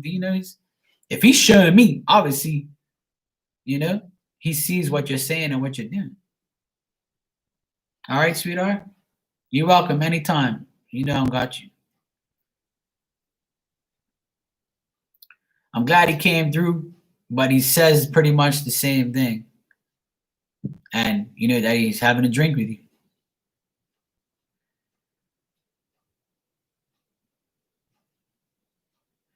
I don't know if you know his wife, but he says she's not doing too good. So that's why he's with her more. Because you're fine. But something's up with his wife, but he doesn't he's like, I'm with her more because I'm trying to help her. So I don't know if you know that, but she's not doing too good.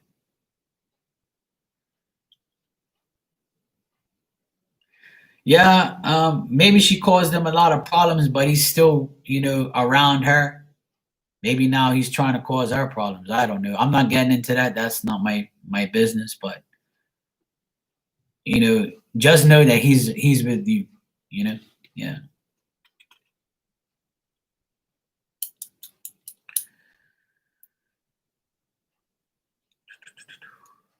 All right. Next I have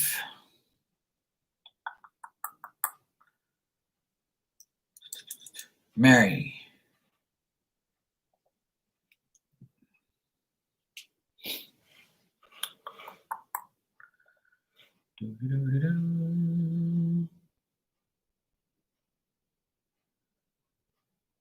Okay, Mary.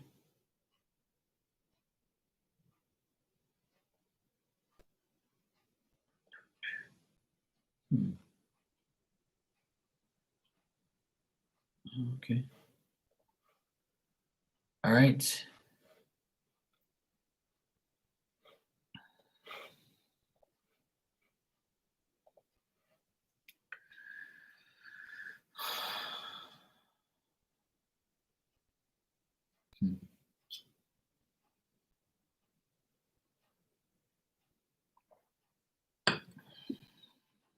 Okay, Mary. You want to know what your mom thinks of everything that is going on with me and the family.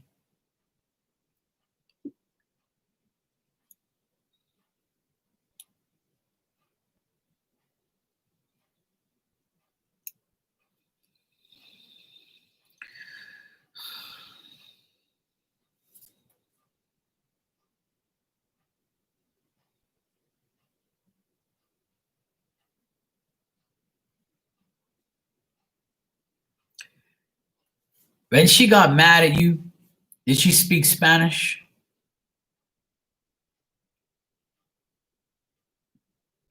You know how like our moms, my mom's Portuguese, but when she got mad, like she didn't want to speak English. She'd rather like tell me off in Portuguese. So I don't know if your mom did that because she's trying to talk Spanish to me, and I'm like, no bueno, no español, Portugués. But like she's rambling on in Spanish, and she doesn't look very happy.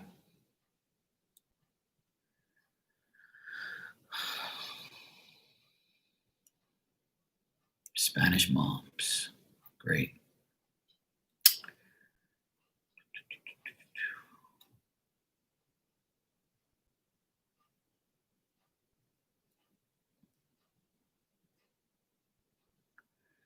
Do you have a older sister, or are you the oldest sister?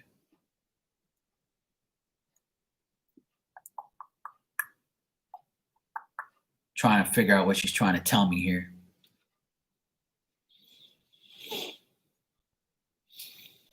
She's showing me another woman.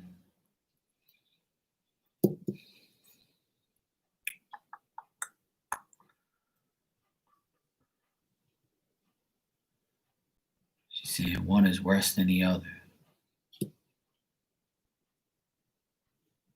Oh boy. You're the oldest. Okay. So this is you then. No sister. Okay. Did she have a sister? Because there's another woman next to her, but it doesn't look like her mom. It looks like her sister.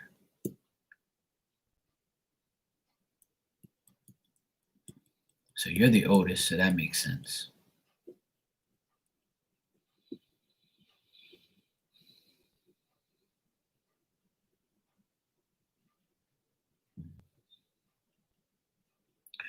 Well, she hangs out with her sister. Either her oldest sister or she's the oldest sister. But she hangs out with one of her sisters, the older one. That's what she's telling me, first of all. She's just telling me things, I'm trying to figure out what she's saying to me because she's like really, she's like showing me stuff. Now she's rolling her eyes at me because I'm like I'm kind of making fun of her. She's the oldest. All right, cool. Yeah.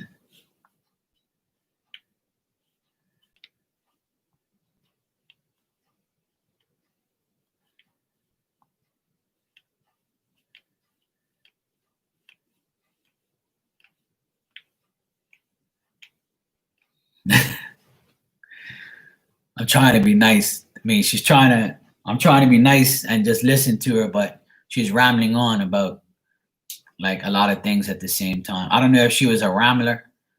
Like when she got excited, she would like, really like go off and start, getting really like excited and talking. And it's almost like she's excited, but got anxiety at the same time.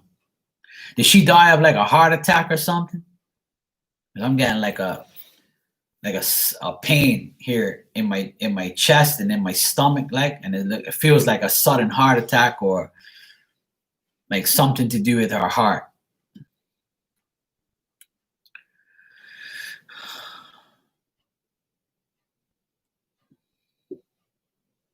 She's trying to tell me everything all at once, like super excited. Tell me what you're saying yes to and what you're saying no to. A liver failure. Okay. So it's like I said, it's, I feel like a stomach heart pain type of thing. She ain't telling me liver, but like I said, like it's seems like she died all of a sudden.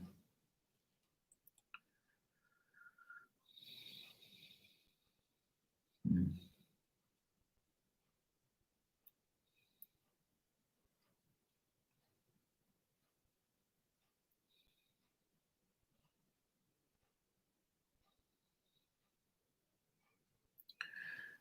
I don't know what she's trying to tell me, but it's like I don't know. I don't know what that means in Spanish, but um, like I could see the letter B. B. I don't know why she's showing me that, but like it's like she's showing me a Spanish word, but the beginning of the word begins with B. But like um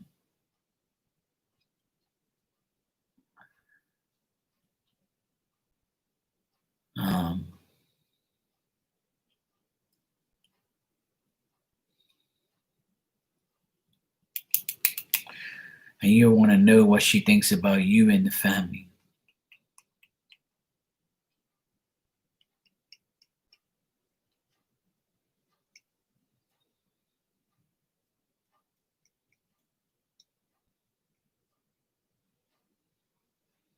Well, she doesn't look impressed, that's for sure. Like I'm asking her, like, what do you think about Marion and the family? And she doesn't look like she's happy.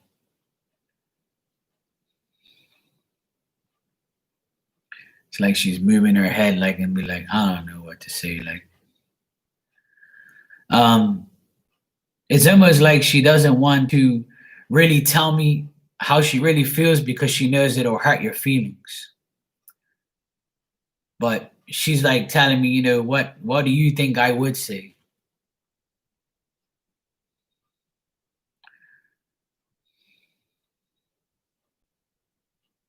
And like the other woman is talking to her as well.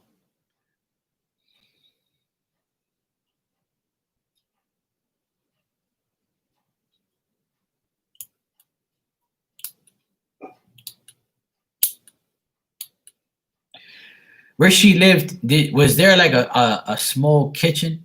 Did she have a small kitchen where she lived? Because it's almost like she's in a kitchen area. And she's waving like this, like it's hot. And she's trying to make herself busy so she don't have to like answer me. And the other woman's like kicking in and telling her something. This is like a soap opera I'm seeing here. Like it's a dramatic, like like she's getting all dramatic because I'm asking her. But she's in a small kitchen area. And it's almost like she's telling me like, look, I don't need to tell you anything. And the other woman's telling her, look, just talk to the guy, tell him, like type of thing. I don't know if your mom was like that. It's like she's avoiding like conflict or avoiding emotional conversations. Or she doesn't want me to tell you how she really feels. I don't know if she's like that. Yeah, your house? Okay.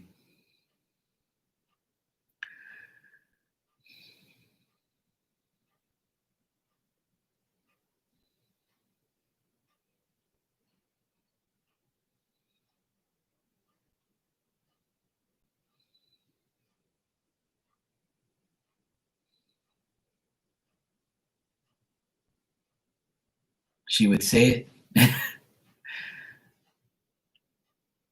Okay. I know it's almost like she doesn't want to talk around this other lady. And maybe she doesn't want to talk around the other lady. Because there's another lady here. I don't know if her other sisters passed away. I'm trying to figure out why this other lady and her are going at it. Yeah, she's out. Like at first, she was on a roll, but then she stopped when the other lady came.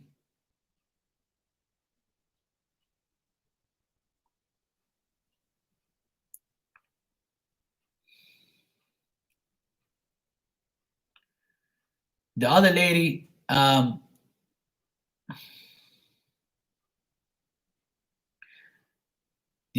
has brown hair, like to her shoulder. but she looks like she's like really like stern looking. I almost feel like she has like a mole on her face, or she has like a sign on her face, like a freckles or something like she has on her face. But she's sitting down, but your mom is in the kitchen acting busy so she doesn't have to talk. This is so weird. Because at first she was telling me what she wanted to what she was gonna say, and then but she wasn't happy.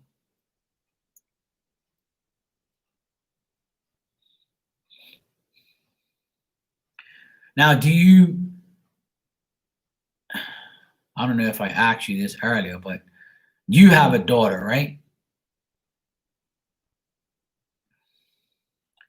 She says she's trying to help you and your daughter. Could be one of her sisters. Okay. This one looks like the next one to her. Because if she's the oldest, then this is the one next to her. Like it looks like she's not. It looks like she didn't die old, but or she like I don't know. It's weird because it's like they don't want to. She doesn't want to talk. Is there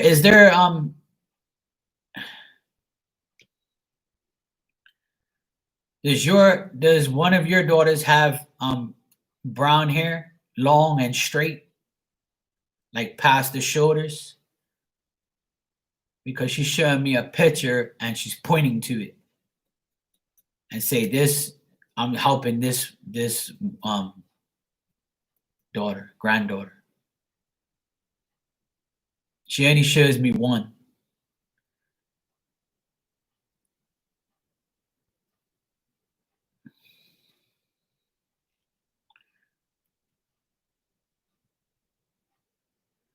She says, I wish you knew. I don't know if you're trying to teach one of them how to cook, or one of them doesn't cook, or she's saying something about cooking. I don't know. She's all over the place, man. Um, she says she's helping the one.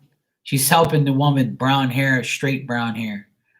Um, Monique. Okay.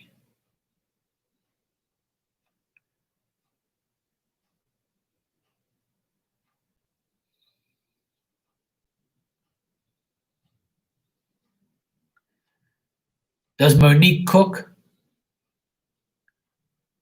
Trying to figure out what she's talking about cooking now. But I don't know. Like I said, I want to figure out what she's trying to tell me. But she's all over the place.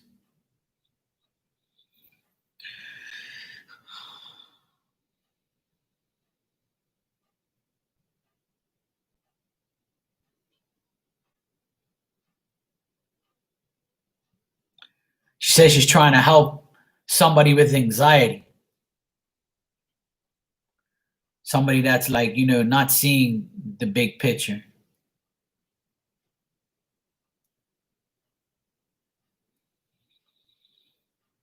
She says she's helping somebody with anxiety, and she wishes that her granddaughters will cook, or she wants to talk about cooking or something. I don't know. She's all over the place. I'm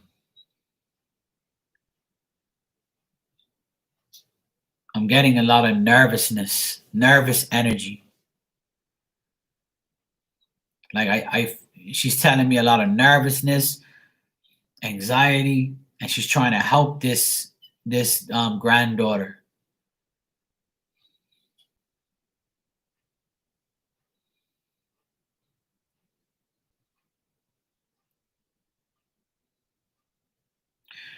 Tell me something.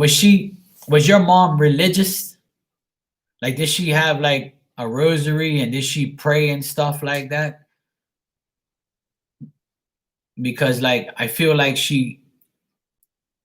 when Monique is like sleeping, she prays over her. Because now she's like showing me her next to her bed while she's sleeping. And like she's telling me, like she's showing me her praying over her, or maybe people are praying for her. But I get a lot of anxiety and nervousness. Yeah. Like I see her praying. Like she looks very religious. She's showing me little by little, but she's just all over the place.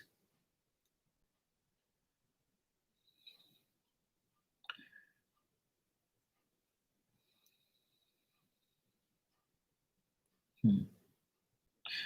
So I would say like she's not. I mean, she doesn't look happy with you and the family as much as she would like to be, but she's praying over all of you. Like she's praying a lot. She's showing me a rosary, and she's showing me her praying by the bedside of Monique and making a sign of the cross on her forehead, because she says this is the person who needs help for nervousness and anxiety or something wrong with her. So she's taking care of her as much as she can. She hangs out in your kitchen because she shows me a small kitchen where she hangs out. But I feel like her sister is with her in spirit and like nagging her, like wouldn't don't give her privacy. You know what I mean? I don't know if they were close or what, but they're like where I see one, the other one's lurking.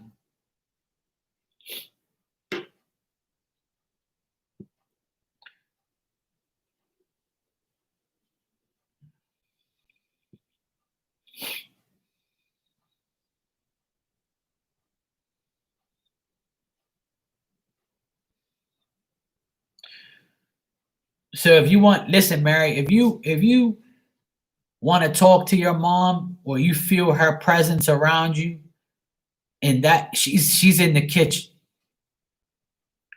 And usually when I see women in a kitchen, that means they're cooking up, you know. And if they were close like that, because I see them like glue. Like it's almost like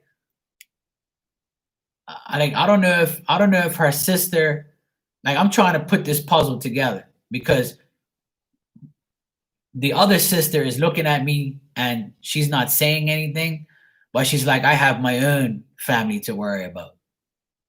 So I'm just here for like moral support. It's like what she's acting like, you know? I mean, she's not a bitch or anything, but it's like it's almost like your mom doesn't want to say too much around her, or it's like I don't know, it's weird because it's like she talks and then she moves and then she tells me things, and then I can see the other person in the back, like looking and like eavesdropping. But if they were close, then that makes sense for them to be together. Um, but I would say that you probably feel her presence more when you're in the kitchen, because she's showing me a small kitchen where she's hanging out.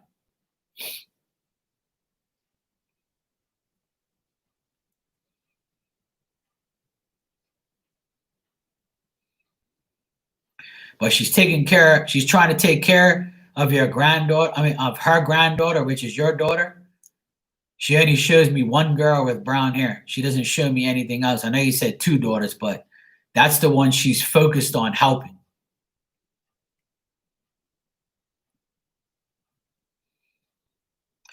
Now, she's telling me in order for you to know that she's there, is she moves papers. Is she moves a paper. Like you know how you have like in your drawer, you know how you have like recipes that you write down?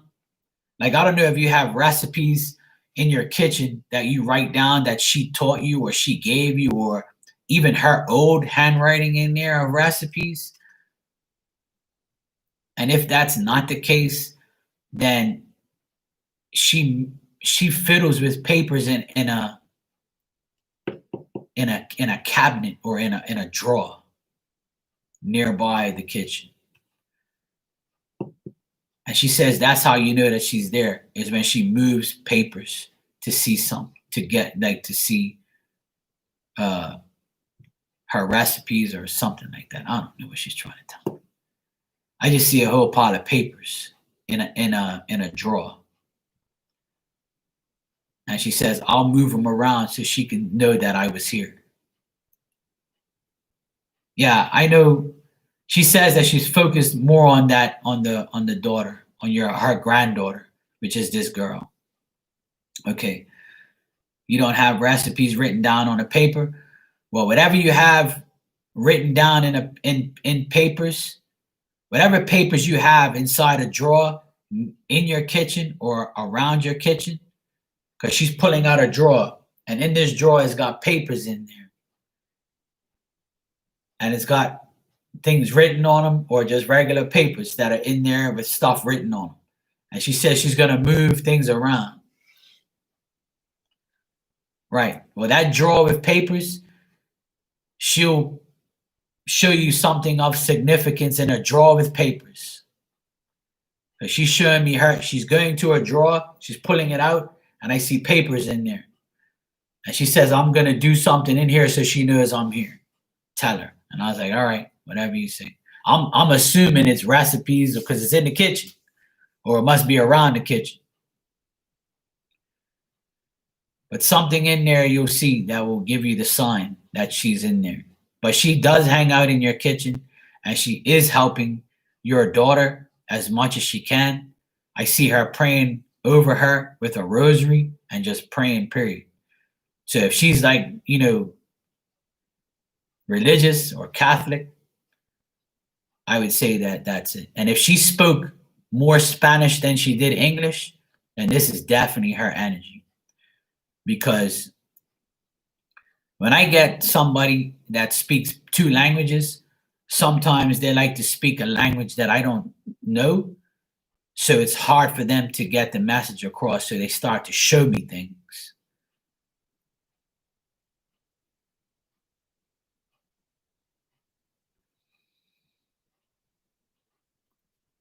All right, Mary? But I would say that she's in your kitchen majority of the time. She hangs out with you because you're the oldest. Because she says, I hang out with my oldest. Yeah, if she's very Catholic, then she showed me a rosary and her praying. So there you go. That's your mommy.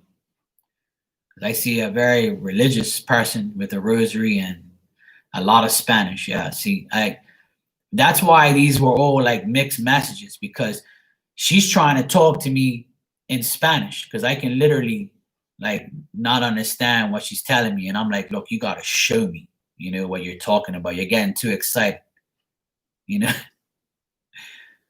She almost reminds me of my own mom, because my mom, she's been living here in Bermuda for 50 years plus, but she still speaks Portuguese to me all the time. She would rather speak Portuguese than English. And I'm like, whatever you want, Mom, whatever.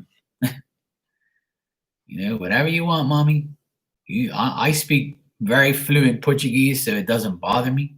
And I would rather speak Portuguese than English to her because she understands me more. But there you go, Mary. You're welcome, sweetheart. Anytime. I feel like I tapped into your mom before in spirit one time. I gave you a message a long time ago when I first met you. I think your mom came through, so that just confirms that she's there, because I saw her in a small kitchen. So don't worry. I know how Spanish moms are, because my cousin is married to a Mexican lady, and she talks to my cousins in Spanish still till today, 50 years later. She's been here for 50 years too. And my cousins are 47 and 43. And she'd be like, I'm like, I don't know. I don't fucking know. See, your mom was here also for 45 years and never learned English. See, there you go. That's why it was kind of hard for me to understand what she was trying to tell me. Because I'm like, no Espanol. You know, I don't speak Spanish. I speak Portuguese. I mean, I know some Spanish, but bad things like everybody else in the world. But all I know is bonita, and tacos and burritos and como está. All I know is I tell the girls, "You're muy bonita," and they said, "Oh, thank you, obrigado." Let me stop talking shit. All right, no problem, sweetheart.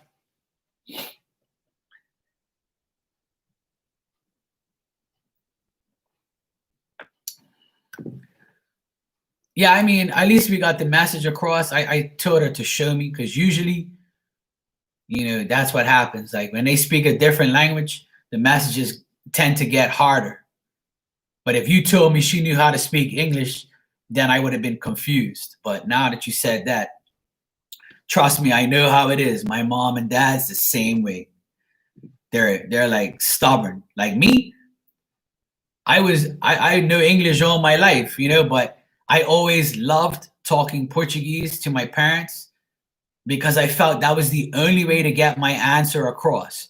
Because when I would talk English, they'd be like, "Come again?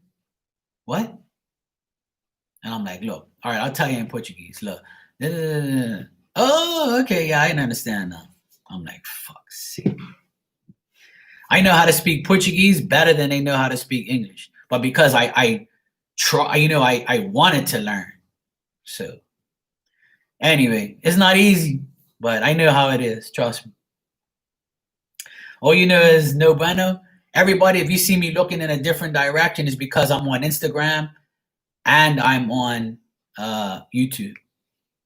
Yes, exactly. Because when she first came in, she was like, "Blah, blah, blah, blah, blah." I was like, no, no, no, no, no. No bueno. No bueno. No español, sweetheart. Sorry. But anyway, we're good. We're good. I understand totally. So, okay. Sarah, you're next. And you said, has my grandpa Crowley have anything to say? Okay.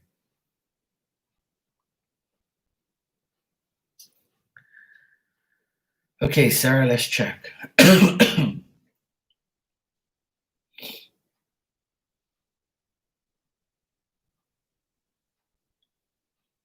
And thank you, Mary, for the donation. I appreciate that, sweetheart. Thank you, everybody. And please be patient with me. I'm here. I'm not going anywhere. I will get to you.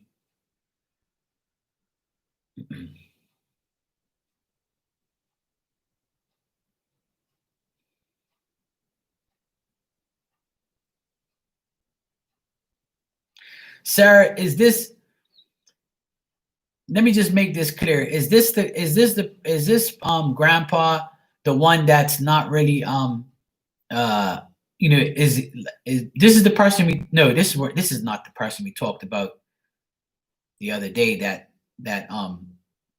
is like kind of lost his mind. This isn't him, right? That's your uncle, or is this the guy that's kind of like like you said that because I tapped into your nana the other day and I said that to go around her house to go check the dream catchers and the crafts that she made, and then you said that your ground.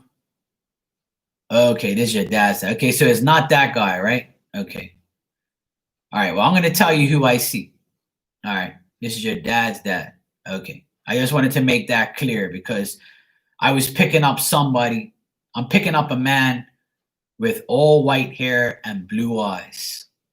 Right? And it kind of looked like the other guy as well.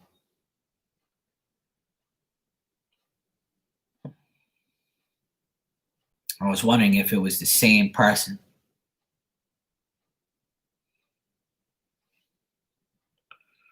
That's why I wanted to make sure there wasn't any interference there.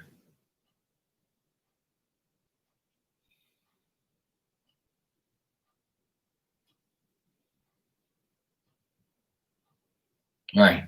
Okay. I just wanted to make sure.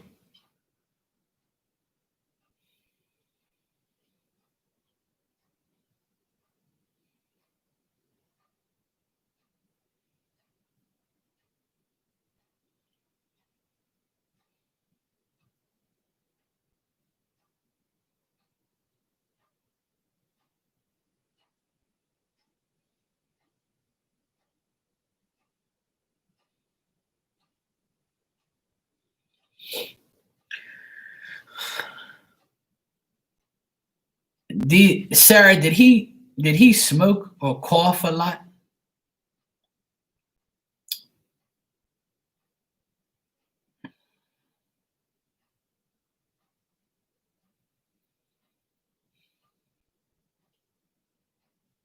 I like the way these spirits are greeting. Some of them greet me. The men greet me, a lot. They say like, "Hey, Marty."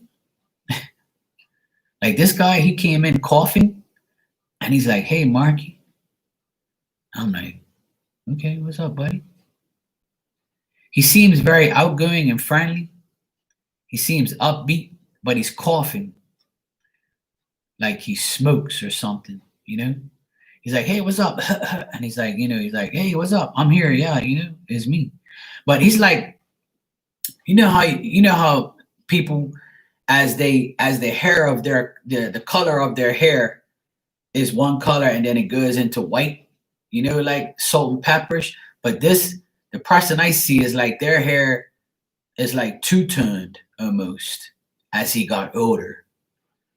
You know, I don't know if you know what I mean, but um, I see a guy with a big smile, and he's like he's happy, but he's coughing at the same time.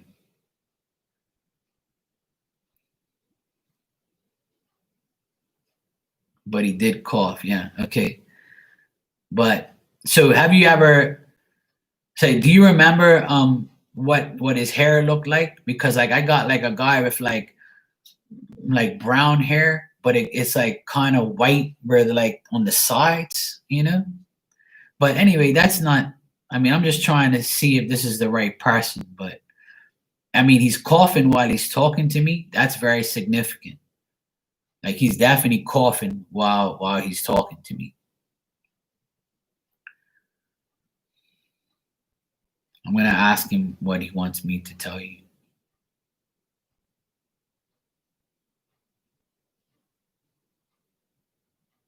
Oh, he says he's proud of you for fighting for what you want. He died when I was about to turn 5. Okay, so you probably don't even remember what he looks like then. But what he said to me just now was he's proud of how far you've come and how much you fought for the things that you have in your life. Like he's like, at a girl, he's like, and he's like, I'm so proud of her, and he's pumping his fist. Like he's happy of your accomplishments and how far you've come and how much you fought in the last few years or since he's known you. Now he shows me that when you were young, before he died, he gave you like a doll. And here it is. I guess most little kids got this damn doll because I've seen this in another reading before where it's those stuffed dolls like somebody made it. Well, obviously people make things, but it's like a oh man. It's like it's made out of cloth and made out of like wool. It's not a Barbie doll that you get in a box that's plastic. It's like a little small doll that he says that he gave to you, and he shows me him playing with you, like teasing you, like, I'm gonna take your doll, and you're like, no, no. And he's like, oh, I'm gonna get that doll. And you were like, and then you ran off with it. It was my doll. Like he's showing me that. But it's one of those dolls that can you go on YouTube? Because it's gonna be, if you've missed all of that, then you're gonna have to go on YouTube and see it, because I'm not gonna repeat myself. If you can go on YouTube, that'll be great, because that's where I am right now. I'm on YouTube and I'm on here. I'm on both, but Instagram is really bad.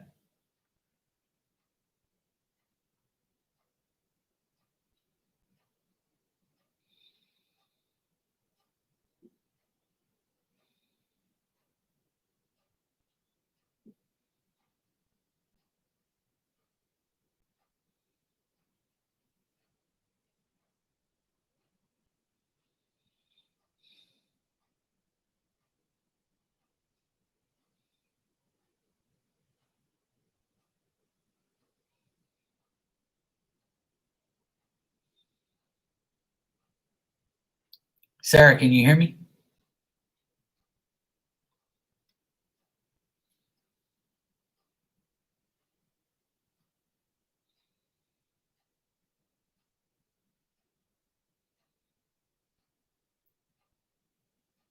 Did you hear what I just said about the doll?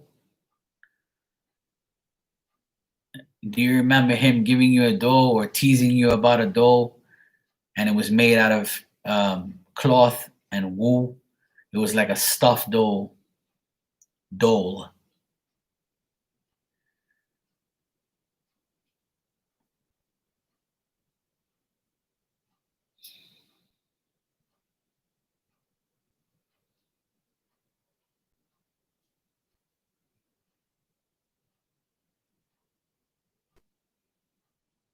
like teddies. Yeah. Okay.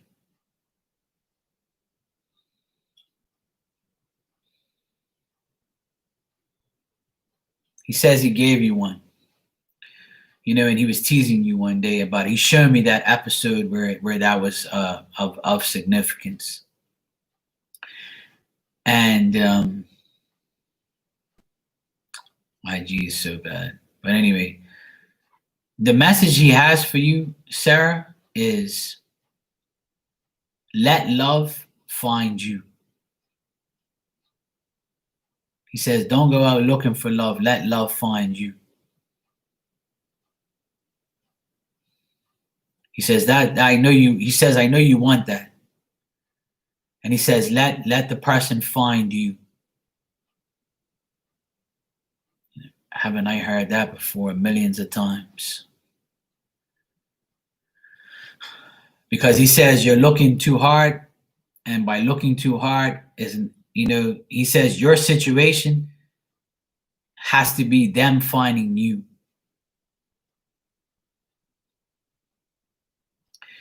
And he says that the man that's coming toward you has dirty blonde hair. Okay? And he's taller than you.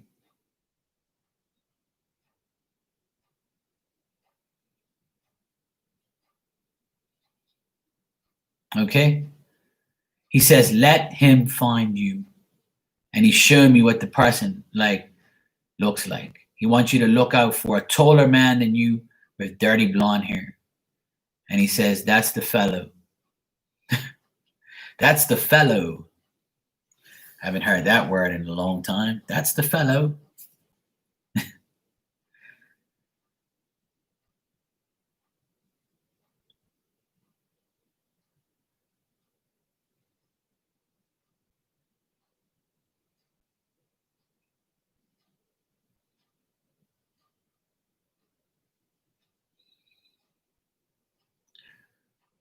Trying to see what else he's telling me, but I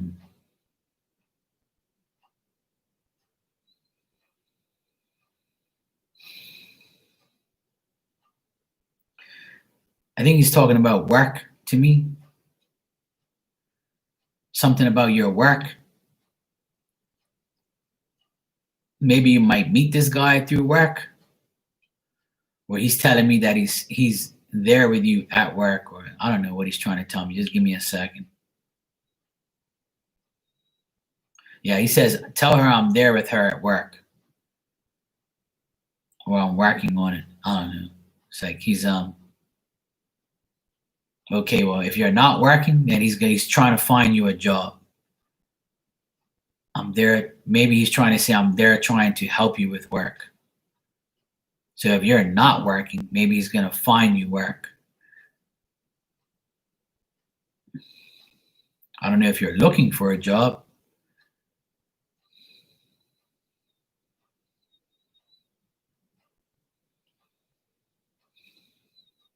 Something about work.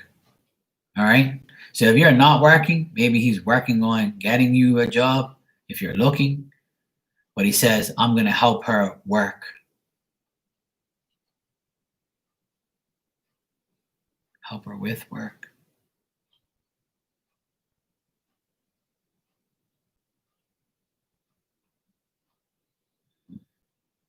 Okay. Yeah. Right. I remember. Yeah. Okay.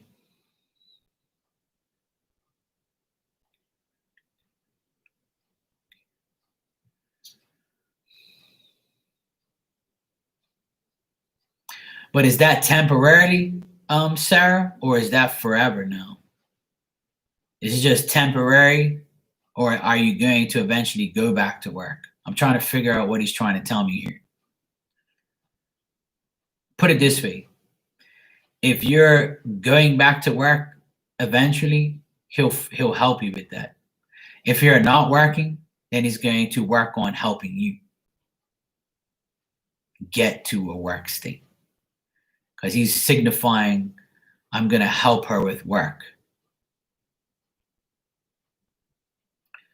So whatever that means, you would only know that. You don't have to tell me anything else. Don't, like,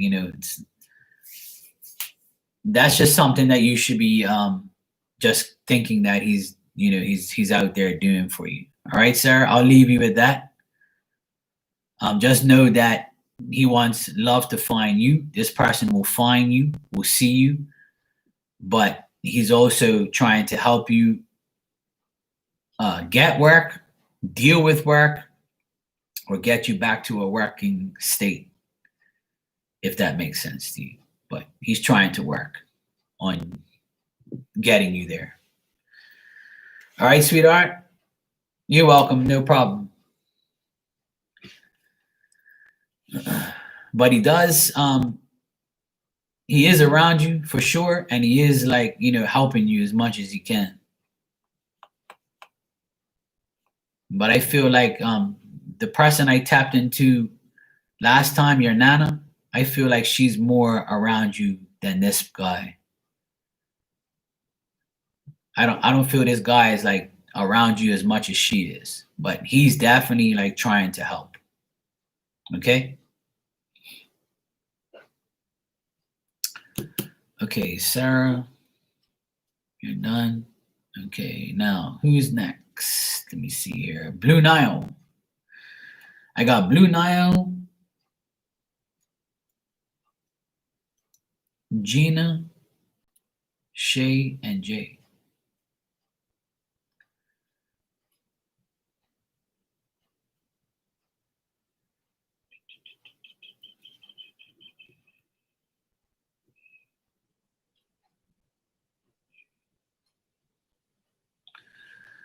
Okay, Blue Nile, and let me know what you want me to see for you.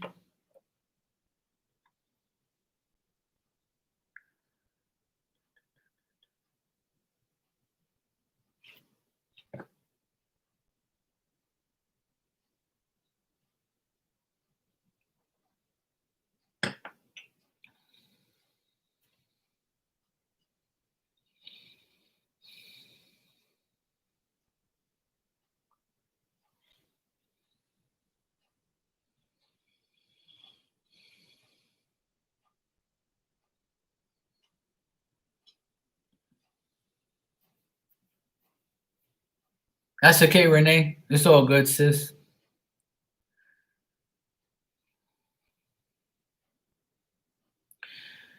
Blue Nile, you say, is my Aunt Mary happy?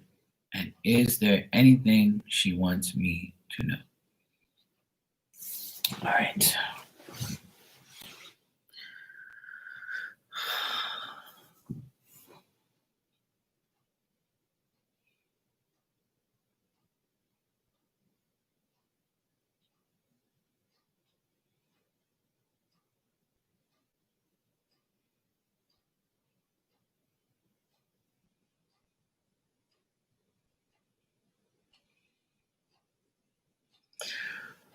Blue Nile,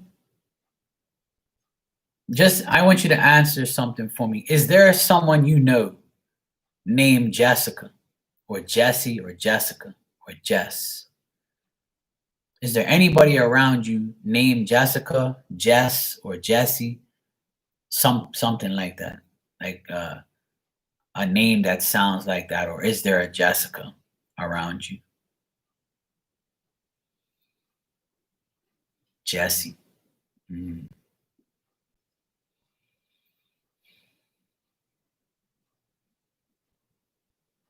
Hmm.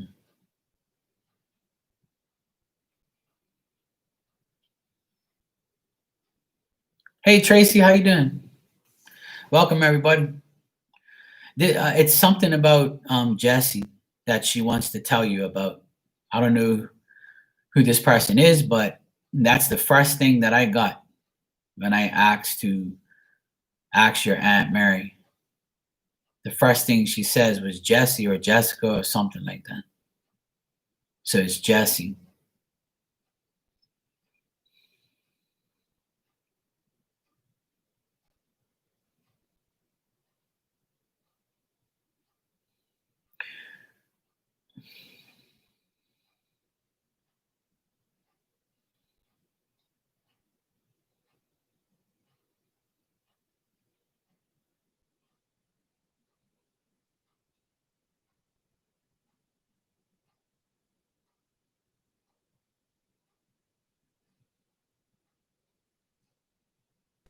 I'm doing good, Tracy. Blue Nile, this Jesse person, are they of any burden to you? Or do you suspect anything bad from them?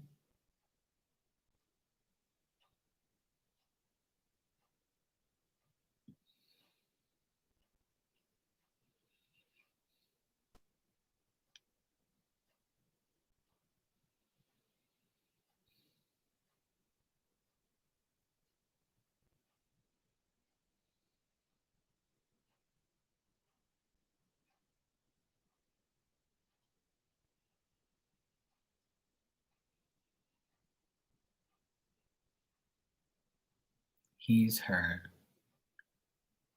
daughter's. No, he's.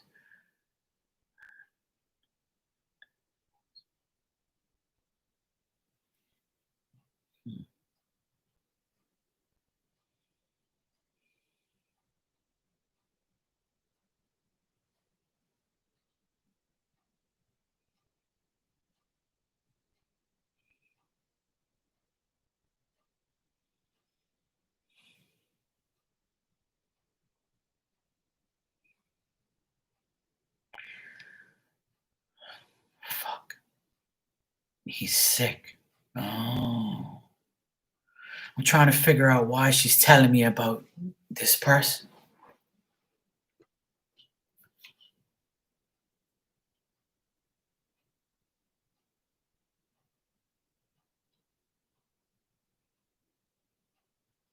He's her daughter's ex-husband and he's sick.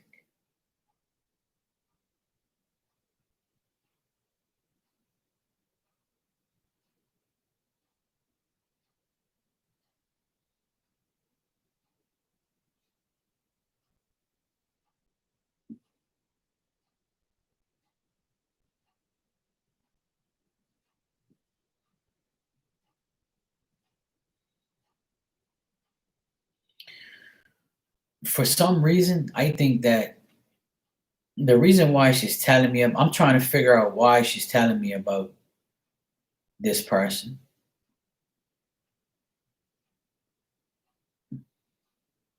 and why it's of a significance to you.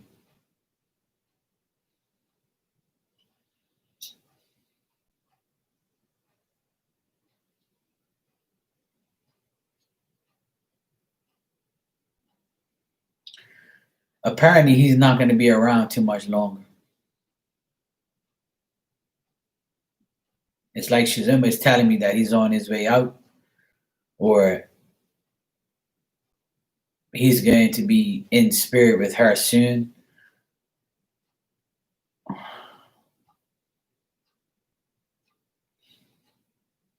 This doesn't make any sense. Why I'm trying to figure out why she's talking about this person, but it's almost. But you're saying he's sick, so maybe this is why she's telling me. Like he's on. I don't know, but I don't know how that is a significance to you though. But that's what she told me right off the bat. Is this person is bad, is doing bad, or in a bad place. That's what she said. Jesse, bad. Jessica, bad, or whatever. But he's Jesse. So that person's bad. So if they're not doing bad to you, then they're doing bad. So you just confirm that he's sick. So that's she's confirming that he's not good. And I think that's who she wanted to tell me about right off the bat. But you already know that he's sick.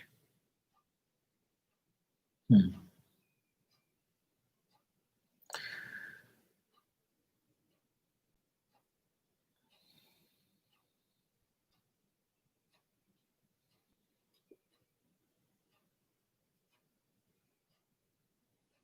Did your Aunt Mary used to like make things or knit things?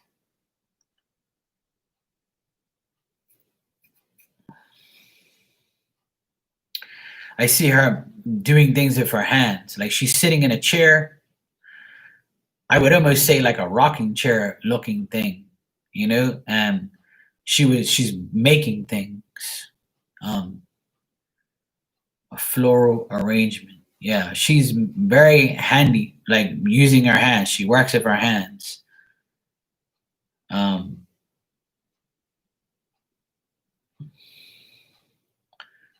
I don't know if she like knitted as well or like made things out of cloth,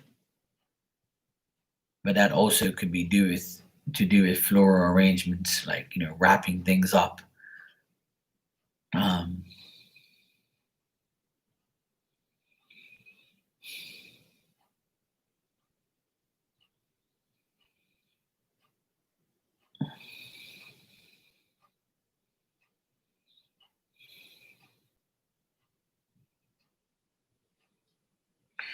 I see that she like wherever she is right now, it's like a big glass like area. Everything is glass, and behind the glass, she's in this area where there's all glass, and it looks like a shop or like a greenhouse. Um, she doesn't look extremely happy. She just looks, like tired or like I wouldn't even say sad. I would just say like just keeping to herself, quiet. She looks quiet. She looks peaceful is the word I'm looking for.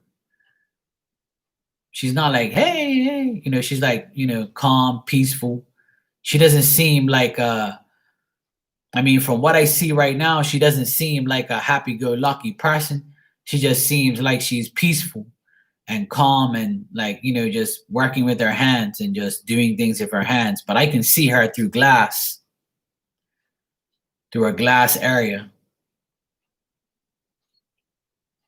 And there's a man that she says she goes to visit many times.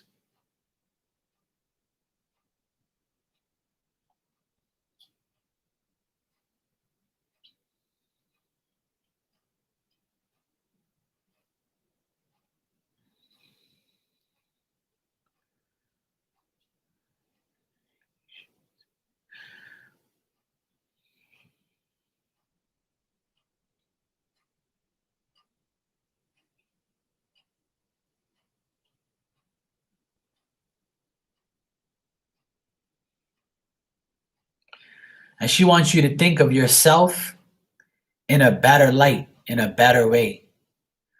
She says that you might look down on yourself and don't do that. She says you got to look at yourself like a flower that's ready to bloom.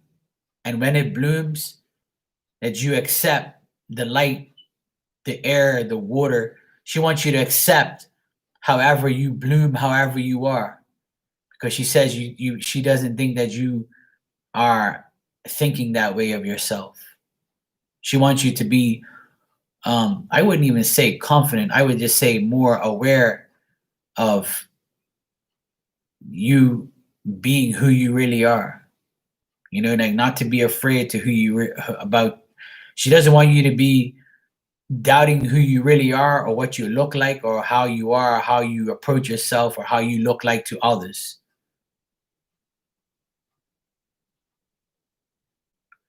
I would say like conscious awareness, like that type of feeling I get.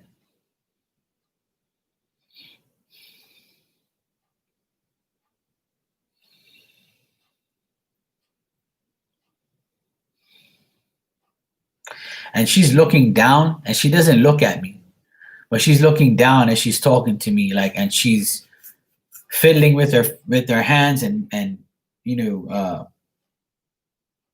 like working in a garden, or like, and just fiddling around, and then she's moving from like 2 feet by 2 feet by 2 feet, and she's talking to me outside, and she's like, just tell her that, and she's looking down like this, and she's not looking at me. It's like she's too busy to even, she seems like a busy person, but doesn't have, too much to say, but doesn't look happy, but looks peaceful.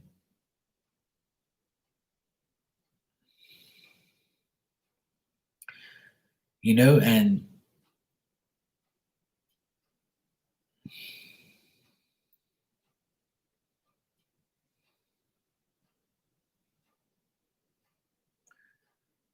I don't know, she seems lonely.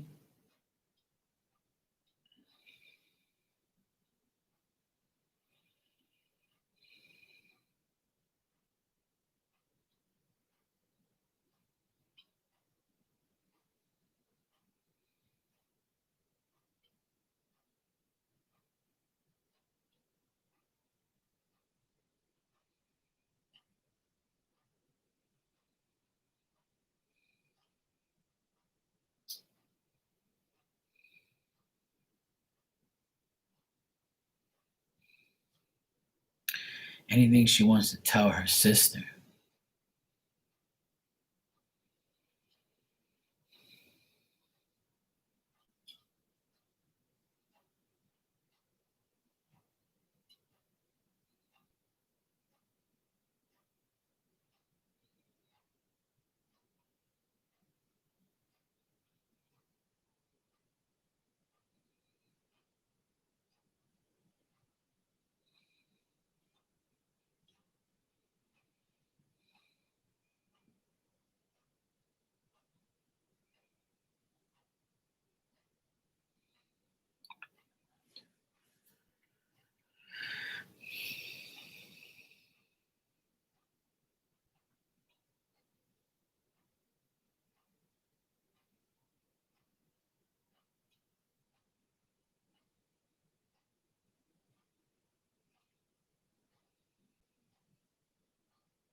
She shows me happy times with your sister, with her sister, which is your mom. She said that she had happy times and laughed. She showed me a time where they laughed outside on a porch, and they were talking about, things and laughing. I'm seeing like a porch area where they used to sit and talk and laugh and things like that. I feel like they had a good relationship. And I don't know if she blushed a lot, but it's almost like she went red when she like she blushed. She showed her blush, or even if she didn't show it, she was blushing. Many times, because maybe one or the other, maybe your mom would say things that made her like, um, like funny type of things, but like I don't know how to explain that. Like, but like it's almost like they would have conversations that would be, no one else would hear. And it would kind of make her feel like, my sister's crazy. Or maybe she would say this to your sister, to her sister, and make her feel like, like not embarrassed, but like, like you're crazy woman, you're talking that shit or whatever. Yeah. Like, they would have like funny, maybe sexual conversations about sex, or about, like funny overall things, that they did, or people that they were around, or make fun of someone, or, things like that. Like have funny conversations. But as soon as I mentioned her sister, your mom, that's when she started to show me a little bit more happiness. And they were outside on a porch area talking and having a good time. Possibly had like a glass of drink, like water or whatever they were drinking. I can see them drinking and laughing, and like somebody holding like a, you know how they hold like a paper towel on the drink, so when the drink is sweating, like she's showing me those like things like that where she will wipe, so she doesn't slip. Like it's weird. Like they should just, I don't know. It's like a movie. They show me certain things, but maybe that was a time where they had a good conversation about funny things, and she remembers that a specific funny time they had. I don't know if she wore jeans or pants a lot.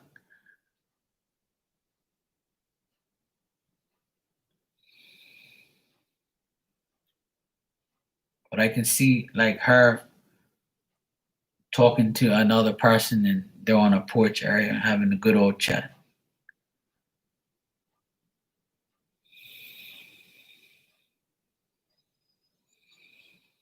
But the message she has for you is to be more confident in yourself, more aware who you are. I don't know if that makes sense to you, but the message she has for you is for you to be more aware of who you are and who you can be. She feels like you doubt your existence sometimes, or you doubt who you really are, or you want to know who you are, and you're trying to maybe find yourself more and more as days go by, or maybe you're helping somebody to do that. All right, Blue Nile. But she is at that place where the porch is. I know you said her house.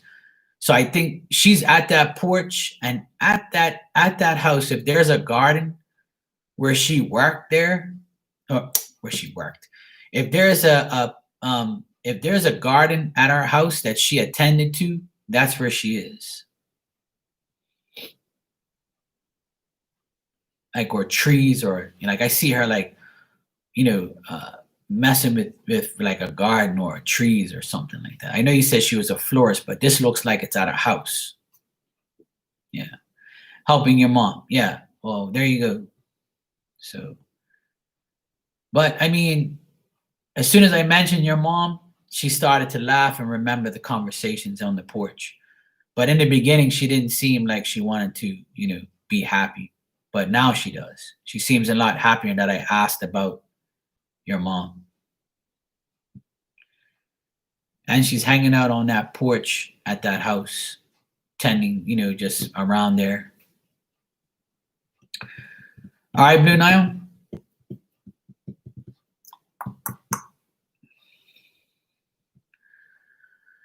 Okay, next is Gina. Gina, go ahead and ask your question. You're welcome, Blue Nile, anytime. Thanks for your support always.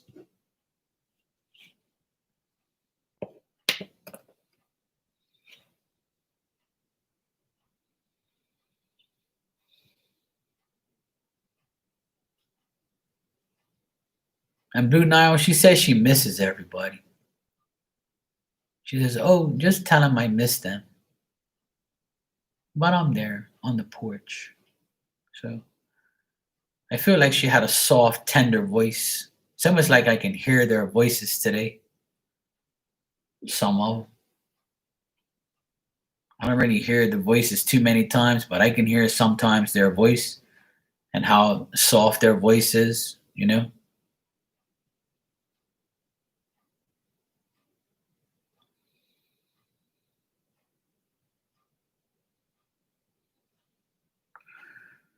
For those of you on IG, I know it's acting crazy, and that's why I'm here on YouTube, because this is whack. Thank God I came on YouTube. She did speak softly, yeah. I see she's got a real, soft voice, but overall a nice, calm, peaceful person in my mind. The person who I saw just now is calm and peaceful. it was nice. I didn't want to like, it's almost like I was, I didn't want to be a bother to her. But it's good though. It's good that she's peaceful.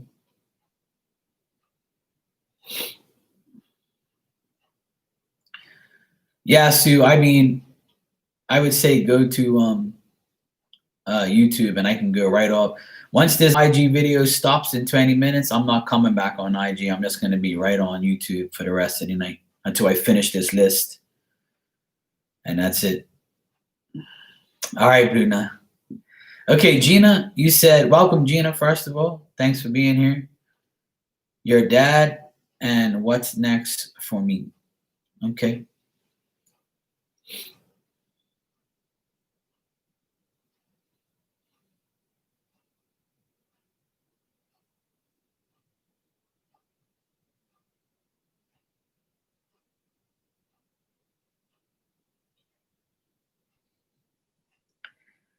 I can stay on just for you, Anne-Marie, if you want.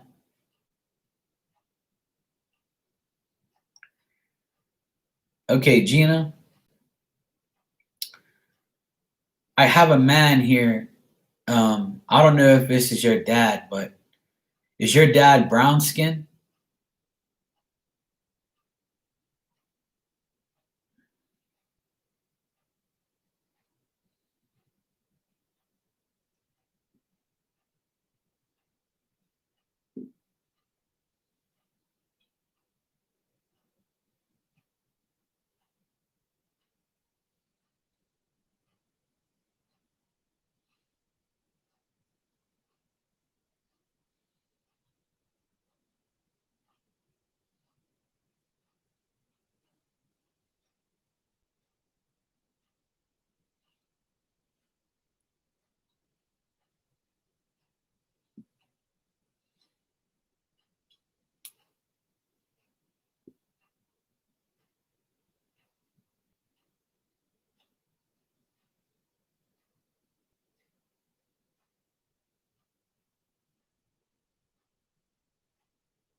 I don't know if there's a lag or anything, but okay. Okay, good. Because I have two people here, and I have a brown skin guy, and I have a pretty much I have a black guy and a white guy here, and I wanted to know who is who and who's what.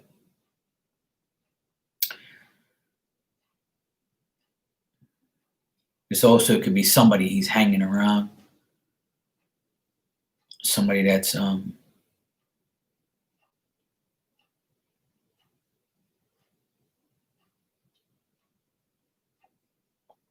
okay, Blue Nile. That makes sense.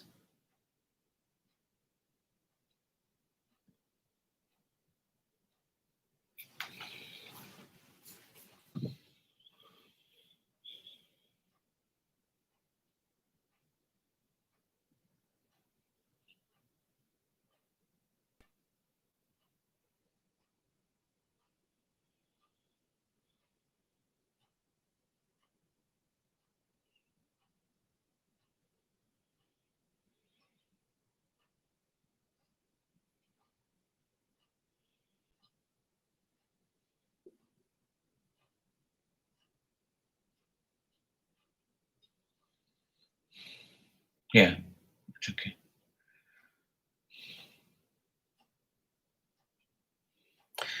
Okay, your dad, you say he's white. Okay, but did he possibly hang around, or did he have a friend that was brown skin that he was close to or worked with or friends with? I just want to clear that up because I don't know why they both came in at the same time. Because sometimes when I see people together, it's because they're friends. They were friends and now they're meeting up again, or they used to work together, or they're, something of that sort. That's why I wanted to figure out who was who and who was what.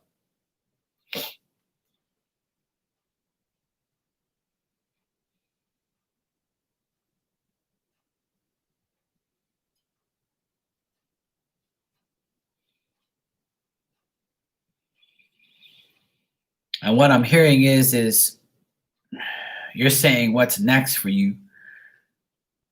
He's showing me money, finances. He's showing me like he's holding out his hand and I see money. So this could mean one or two things. You're wanting to make money or you're worried about money. That's the main thing on your mind, or could be one of the main issues you're having.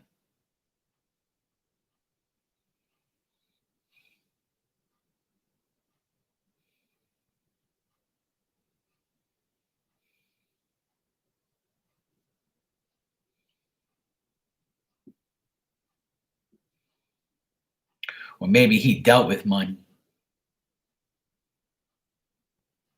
because he's holding out his hand and it has like money, paper money in his hand.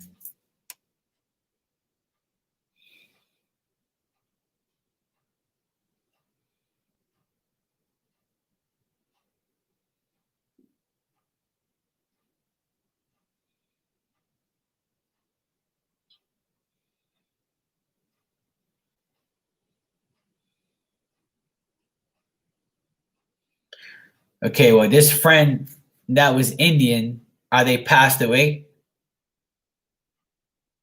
Because I mean, it's a brown skinned person. And I know Indian people are like their complexion is brown. Like a lot of them are darker than regular white people.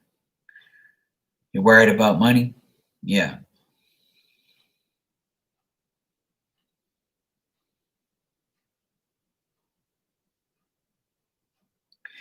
He says that in January, that he's showing me the month of January and he's showing me money.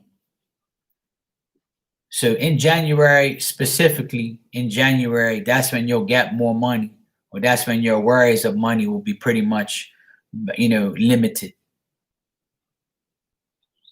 Or that's when you'll have a better job or a better finances. That's when things will get better for you if that's what you're worried about. Yeah, because he's showing me money in his hand, and that's what the issue is. But he says by January or in the month of January, things will be better for you. And he's working on that for you. Yeah. Between now and January, he says things will get better for you. Because that's why he showed me the money in his hand. He says, money, like he's pointing to the money, and then he writes January. So he says from now until January, things will get better for you financially wise. And that he's helping you to get there.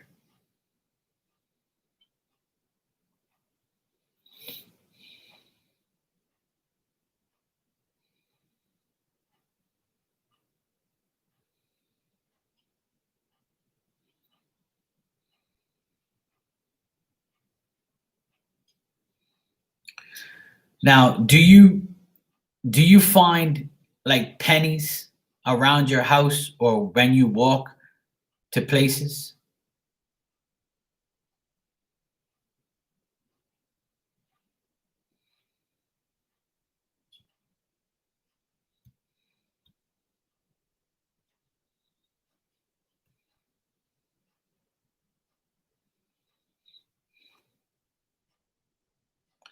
And if you don't, this is all to do with money. This is all a money type of situation he's showing me here, because now he's got like like some money, paper money in one hand, and then he goes like this in the other hand, and there's a penny, right? But it's got it's heads, heads and tails. So that can mean to me, that means a few things, but that means to me, when I see the head, it's a man, right? Because it's a man, it's a president, it's a head. So either when you see those pennies and it's the heads up, the heads, not tails, heads, then that's his sign of telling you, I got you. You know, this, I'm going to help you. And you're saying all the time. So when you do find pennies, that's his way of saying, Gina, don't worry. These pennies are going to turn into dollars. But you just got to wait and I'll help you. This is like weird from like, cause see, I've never seen a person explain that with both hands. You know, because I always tell people when you find dimes and pennies and things like that, that's the way of spirit telling you I'm here, you know, but he showed me one hand with the dollar, with the dollar bills, and then he shows me the penny, but with the head, the man, you know. So when you see the penny next time and it's on the head side, and that's his way of telling you, don't worry, this is me. I'm got you. Like, I'm going to help you with your finances. I'm going to help you by January. You'll be all right. So if you see pennies all the time, when you find them, then that's the sign that he's got you, but he's got your back. And those pennies are going to turn into dollars. So that's the message I'm getting from him. I can't even see his face, but he's showing me his hands. And I don't know why, but I started to itch, you know, and you know, when people say, oh, I'm itching my hand, you know, that means money's coming. So like all of a sudden I started itching, and I ain't got no damn bugs in here or anything, but I'm just starting to itch. I don't know if he had an itching problem or that means that the itch is bringing in the money. Because I don't know if that's your main concern, but that's what I'm getting. Like the message here is that's what's next for you. Because you said my dad and what's next for me. So if that's what's on your mind, that's what it is. Because I started itching like crazy just now. I was like, I hope nobody thinks I'm a crackhead or something. I was like, what the fuck just bit me? And I'm like, ain't nothing in here. But then I put two and two together. That's money. Because my mom always says, oh, if your hands are itching, that means money's coming. But he showed me money in his hands, and I got that itch. So if that's your main concern, and you said money is tight for me right now, and he says from now in January, he'll make things better. You'll be all right. And the brown skinned person that I see, it's either your Indian friend that's hanging out with him, or this is the person, you know? You played a song, Daddy Hands, at his funeral. There you go. That's why I got only hands. So that totally makes sense. That's so freaky. Thanks for confirming that, because that's crazy. Wow.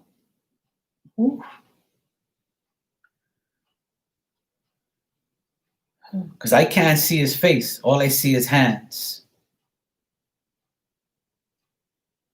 Wow.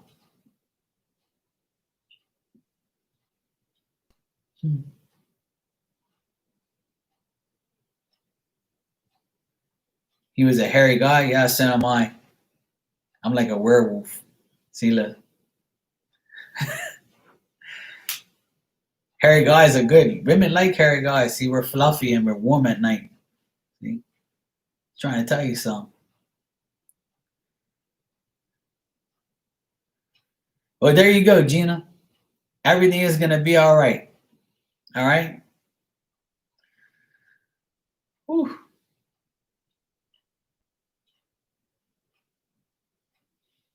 I can't see him, but I can see his hands. And he showed me those money and things like that.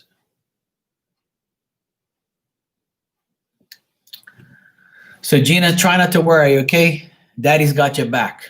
All right? If he showed me that money and I was itching, because I stopped itching now. So that just means that the moolah is on its way. Hey, Shavana, How you doing? Didn't see you there.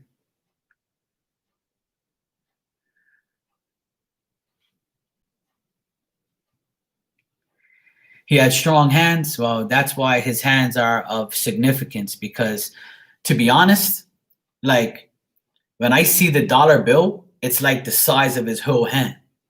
Like, you know how you have the size of a dollar bill? Like the dollar bill looked like it fit right in his hand. That's how his hands look. I was like, this guy's got, I can see his hands. His hands is of a significance, So the dollar bill is like the size of his hand, like the length.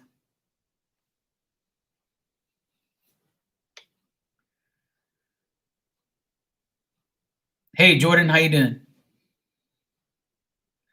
I have a list, Jordan, and the list is closed right now, but I'll see how things go, okay? I'm trying to help everybody one at a time. You're welcome, Gina. Just know that, he's got your back and he'll be there, all right? You'll be all right. Just give it some time. Now to January, we'll be here before you know it. Pretty soon we'll be you'll have everything that you need. He's just letting you know that it's all in his hands. He'll help you. Okay?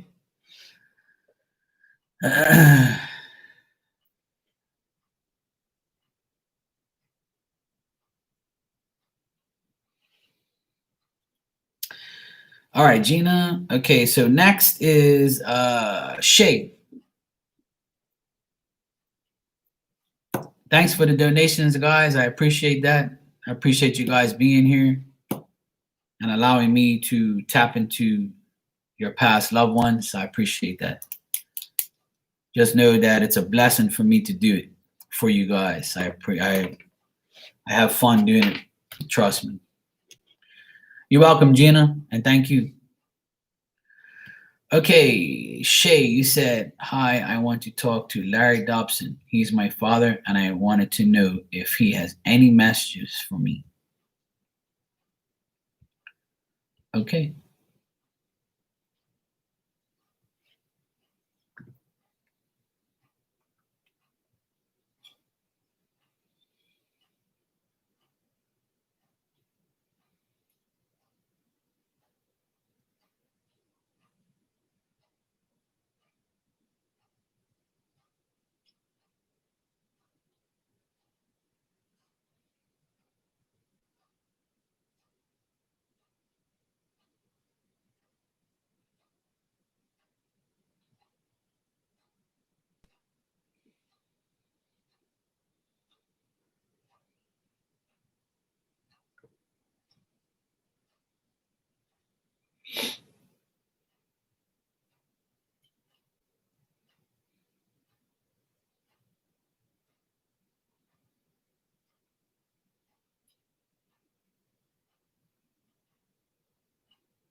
Shay,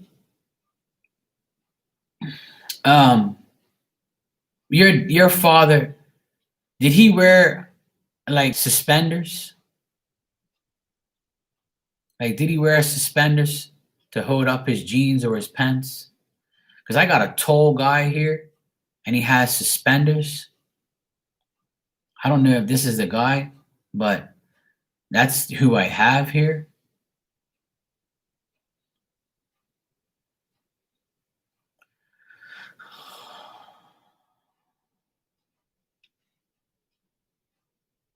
No? Okay. Well, this isn't him then.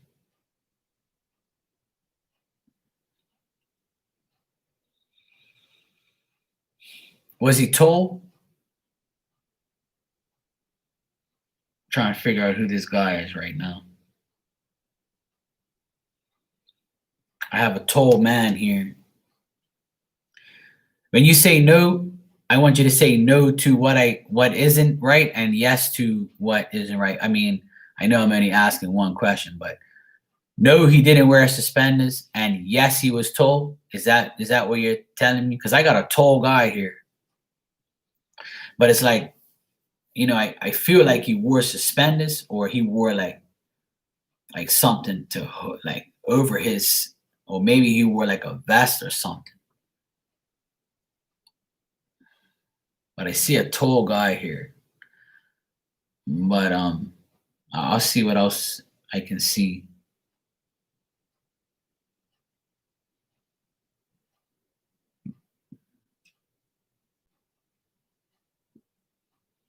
Oh, okay. Yes, he was tall, but he wears overalls sometimes. Okay. All right. I got you.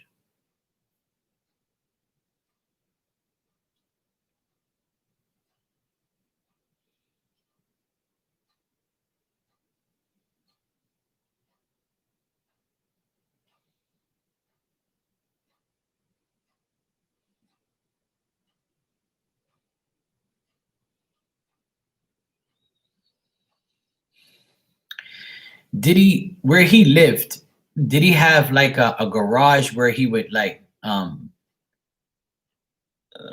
fix things, or was he handy like that? Like, did he do fix like how like your lawnmower, like you clean the carburetor, or you clean your lawnmower, or like you fix something on your lawnmower, or you have like a little shed area or a garage where you just have like your tools, and you go in there on your downtime, and you mingle, fiddle with things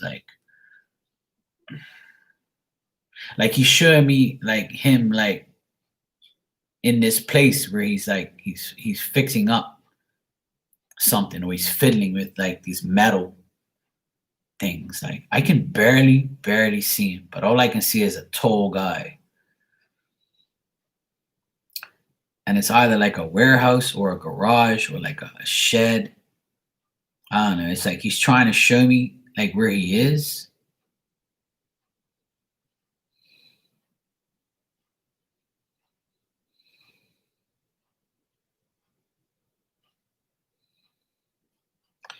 See, he's with another man, and they're in this garage in this area, and they're like fiddling with this thing.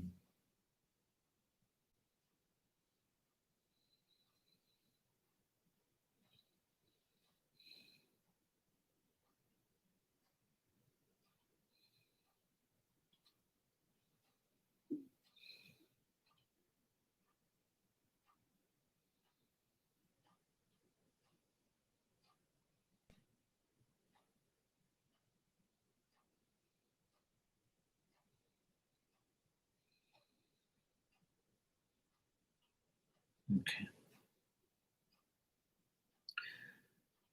Did your granddad um deal with those type of things in his shed? Like would he like fix things, or maybe him and your dad hung out there, in the shed, and maybe he helped him fix things? This is where he is. I'm trying to figure out what he wants to tell me, because he's not talking to me. He's just showing me where he's hanging out. So maybe he's hanging out in this shed where he's showing me, in your granddad's shed outside your grandma's house, and he's with this man, and they're in this place, and they're like, he's like he's trying to help him to fix something, and he's remembering. He's showing me this time where he was there.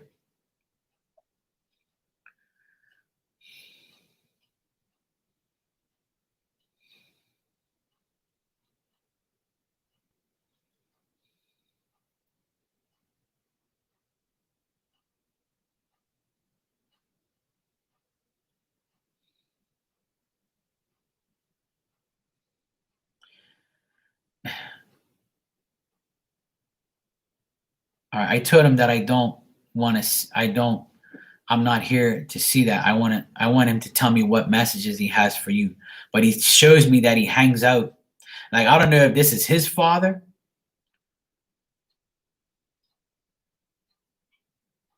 or he just likes to hang out in this shed area and help, or like just like to hang out there. But besides the point, what he's telling me to tell you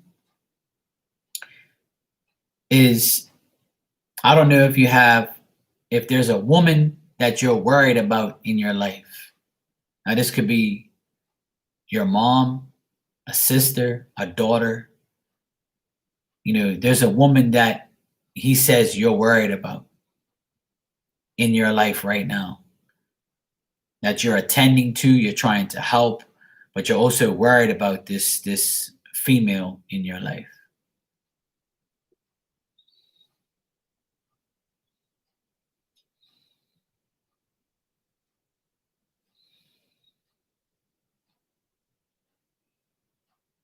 And he says, you know what you have to do.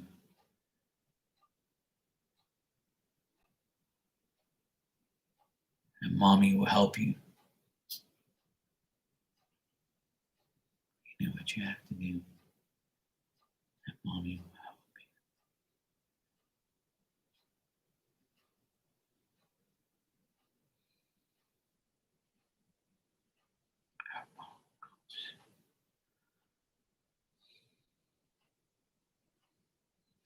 He's telling me something about your mom helps you. Or you, what? Is your mom still alive?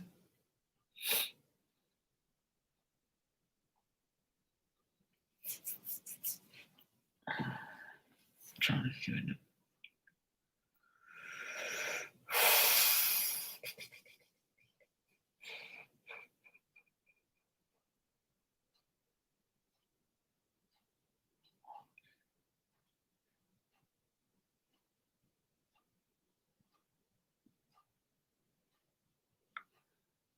Oh, okay. She's alive, but sometimes me and her don't get along. Okay.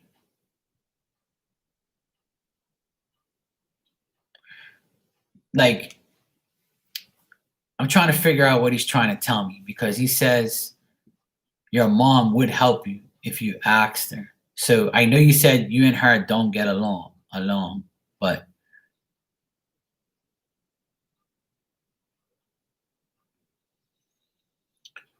so the question you have to ask yourself, if you need to get what you want or do what you want, do you think that she would be able to help you? Because he's saying mom will help you. And I don't know what that means. Only you would know what that means.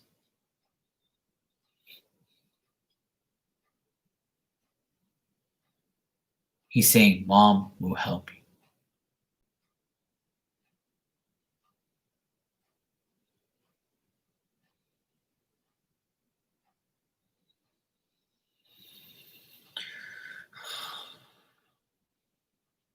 I mean, I know sometimes we don't want to ask our parents for anything, but I know that if you don't get along with somebody, you don't want to ask them to help, because the first thing they'll say is something crazy.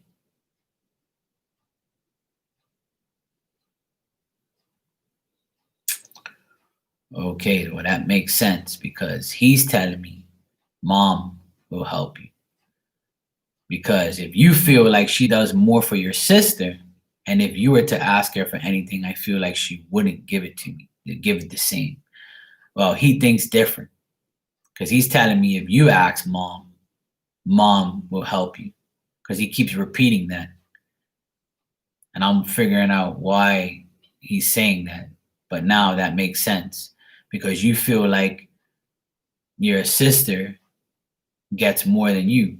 Now, siblings are always like that. I have a brother and two sisters, and my brother and two sisters are always jealous because my parents always call me to do everything, because pretty much, I'm the smartest one. But that's okay. It's good to be, the one that they love. But at the same time, your parents will always love all your kids the same, but you just don't think that way, you know? And I'm sure every parent in this room loves their kids equally, but I know there's always a favorite or, you know, a leaning towards more because of their attitude or because of what they've done. Disappointment can also be an effect of that. But your dad is telling me that if you need help and you want help, mom will help you. So that is the message that he's telling me is don't feel like because she does more for your sister, because if you do ask her, she will help you. And he's verifying that. He's verifying that if you ask mom for help, she'll give it to you.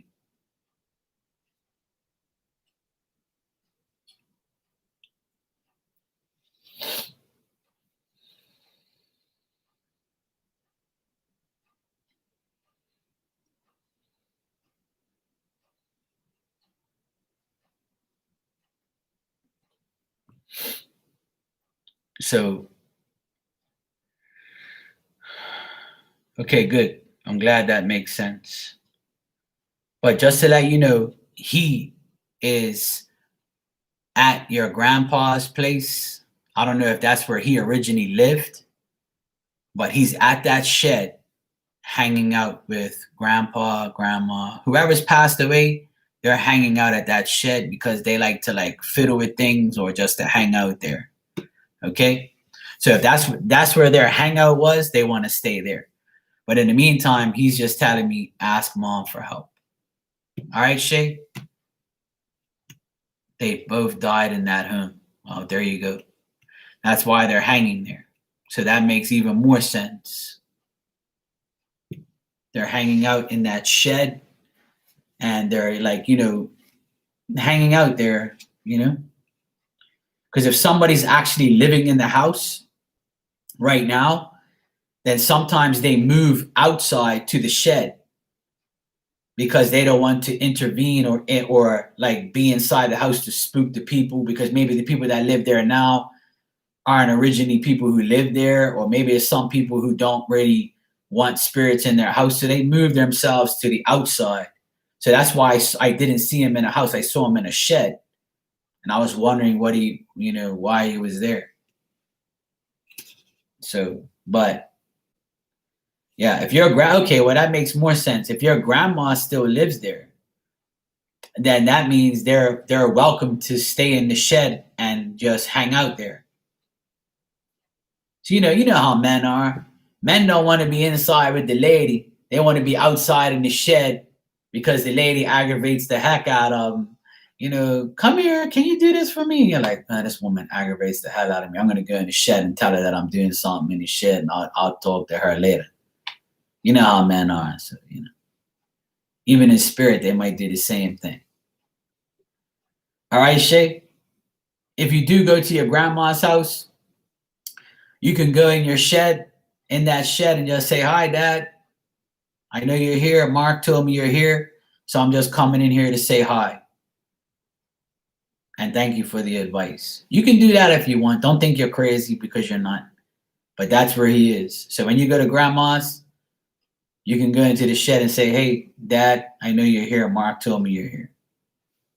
All right? That's if you want to. You don't have to. Okay, next. You're welcome. Anytime. Next is Jake. Jake.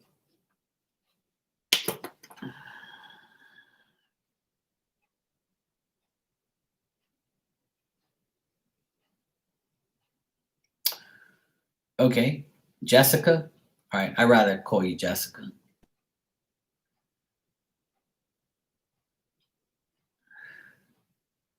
Whoever comes through for me, I want to know if there's any messages for me. My name is Jessica.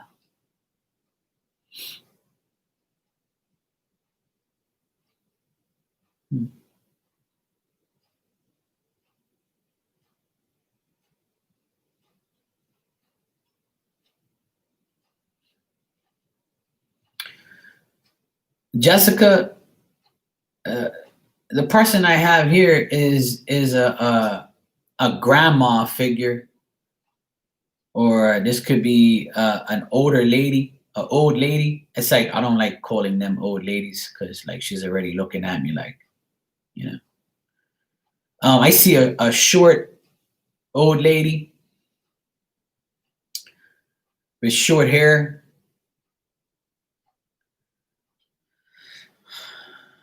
and she's smiling from ear to ear.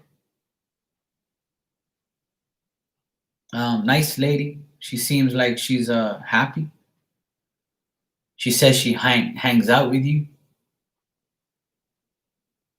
even when she was alive.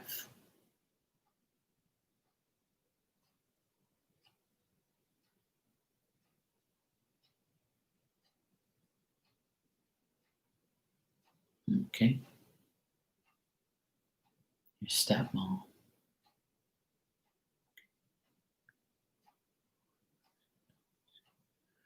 Okay, well, this person is showing me that you either loved when they baked cookies, or you baked cookies with them, or cooked with them, or baked with them.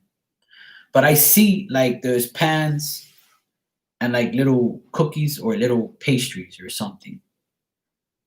So whoever this is, you were with them at one point in the in a kitchen, or helping them bake, or liked their baking or cookies. They look good. I wish I can have some.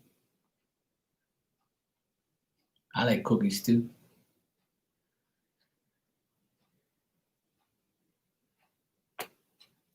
Shabam, that's her. Because this woman's in the kitchen baking. All I see is pans, food, cookies, pastries, all sorts of shit going on here. She's a busy bee in the kitchen. That's my type of woman. God bless her soul. I love women that can cook. They're a blessing. They should never die. And if they do, I hope everybody learns from them. Because the best, I'm gonna suggest everybody in this room to always get the recipes from your loved ones before they go. Because you regret it if you don't.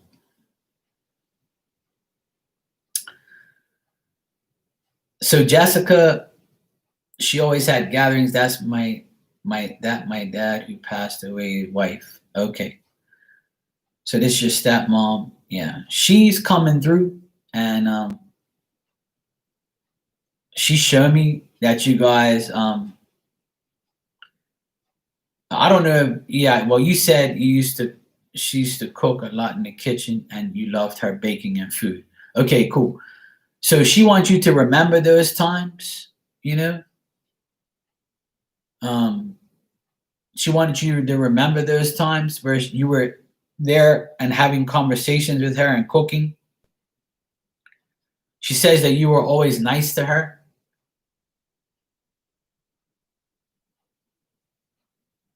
And she appreciates that.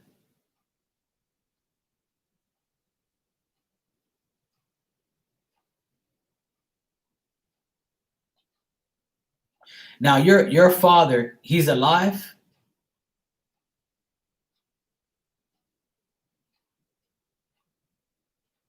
because she is with a man. Yeah, she's with a man. Right. Okay. Well, he's passed. So that makes more sense because they are together. All right. Yeah. She's with a man. The man's slightly taller than her. Right. And I can see their love for each other was really good. You know, I feel like they had a special bond. You know, because I can see them looking at each other. You know. Yeah.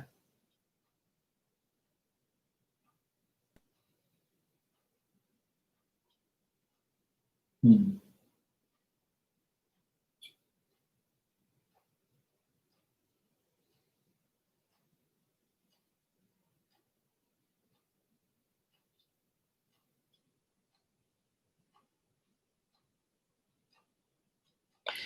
Before he died, did you really worry about him? Like, were you like, damn it, like, don't go yet? Or, Dad, I'm really worried about you. Like, because he says, I don't want her to think that because she was worried about me, like she couldn't, he does, I don't know. It's like almost like he doesn't want you to feel guilty for his death. Like you try to do, you didn't try to, like, he doesn't want you to think that you didn't do enough for him because he was meant to go. And he says, I didn't want her to worry because I was going to go anyway, regardless. And like, I didn't want her to worry. I tell her that, I don't grudge her for anything.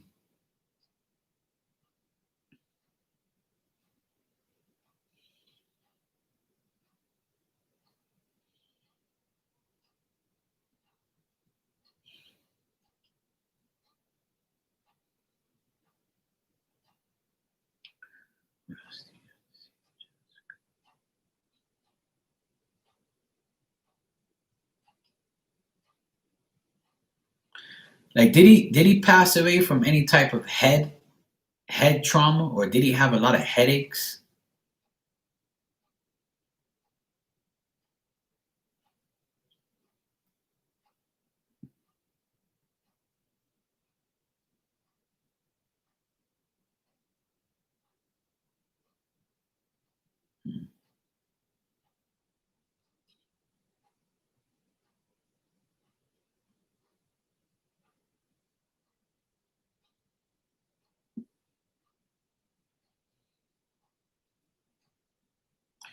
Or do you get a lot of headaches?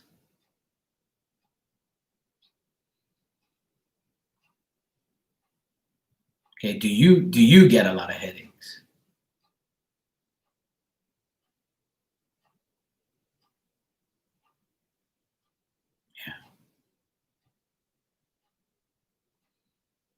Yeah, yeah, okay.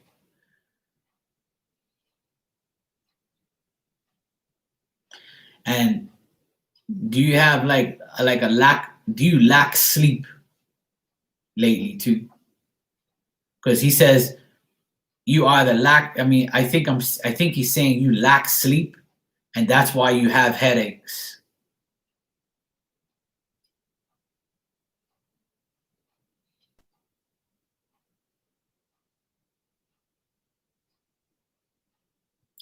Because I'm starting to get like this real, like a sensation right here, like right on my forehead. And it's like, I can feel that sensation in my forehead, that's how you feel, and it's like you have lack of sleep, and that's why you have those headaches. And he doesn't want you to worry,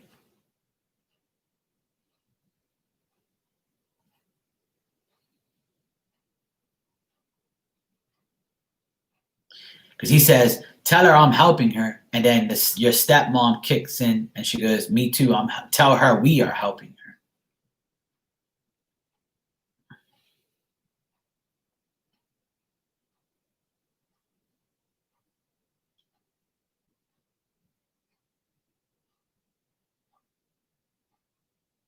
And like, do you live in like a gray building or a gray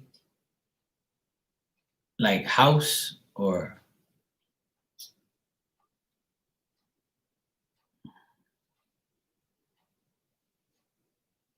gray?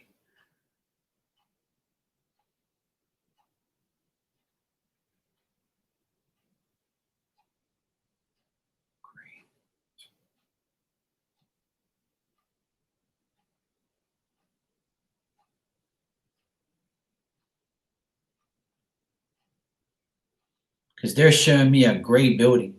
Maybe that's where they are right now, or next to a gray building. Because I can see them next to a gray building. I don't know why they're showing me that, but I don't know if you dream of a gray building or you dream that you're in a building. This doesn't, I don't know why they're showing me that, but I got a gray building.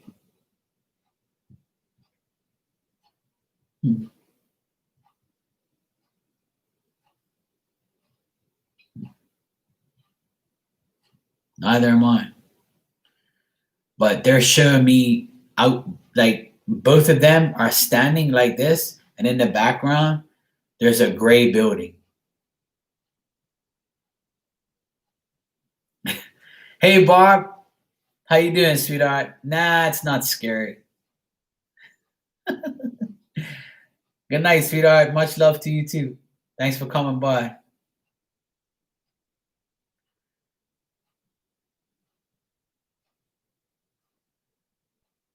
It's almost like they met outside of a gray building, or they look happy outside of this gray building. I don't know why they're showing me that, but this is something to do with them. That's why I asked if you lived in a gray building, because they're next to a gray building. And maybe this is where they are at now, or maybe this is where they go. But anyway, it's if it isn't any of significance for you, then this is just where they hang out. So maybe they go to this place. But they're showing me both of them standing next to a gray building. I have no idea. Maybe that's a picture they took next to a gray building that you have, or a picture that they took next to a gray building just to say, hey, this is where we are, or this is where we go, or they show me all sorts of things, man. I don't know. But anyway, he's helping you with sleep, headaches. He says not to worry. Just know that he died, and there's nothing that you can do or anybody can do. He doesn't want you to feel like sad about it. Just know that they're both there, because she came through first, with the cooking and stuff, and then he appeared right afterwards. So they're both together, and they both said that we are helping her. So that's great that you have more than one, person helping you.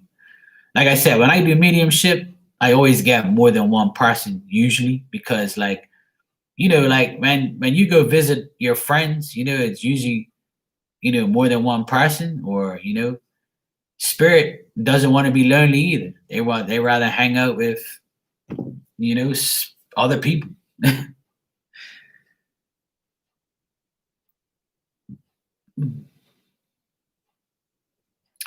You're welcome, Jessica. Thank you as well. Just know that anybody can talk to spirit out loud. If you need help from your stepmom and your dad, just keep talking to him. That's a part of life. I do it every day. And we all can do it. All because somebody's dead and gone doesn't mean that you can't talk to them, because they can hear you. And this is living proof that it's possible, that it is true, and that it is real. All right? Please remember that. And just know that these people are not physically there, but they're spiritually there. And don't ever forget that. You can always talk to them, and they're always there. All you got to do is ask. Because like I tell people millions of times, God and Jesus can't do everything. And neither can the devil. So they send spirit to come deal with you. Okay? Please remember that that is real. They send people to come back to the earth, whether they want to or not.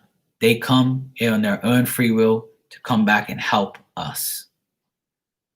So please remember that you can talk to anyone that's passed away in your life. They're always there. You're not crazy. It's real. All right? Please remember that.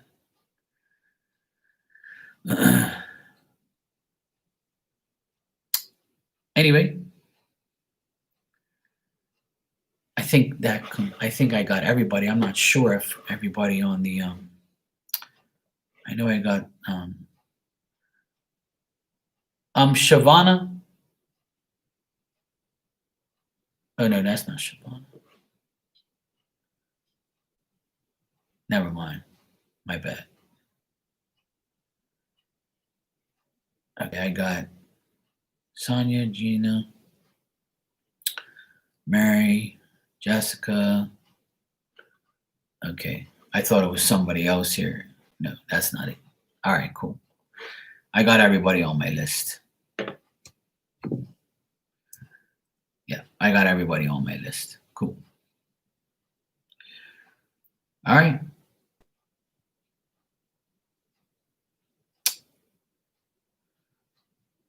Thanks everybody for being here. I appreciate it. I appreciate you allowing me to talk to your past loved ones and give you messages. Thank you for your donations. That's greatly appreciated.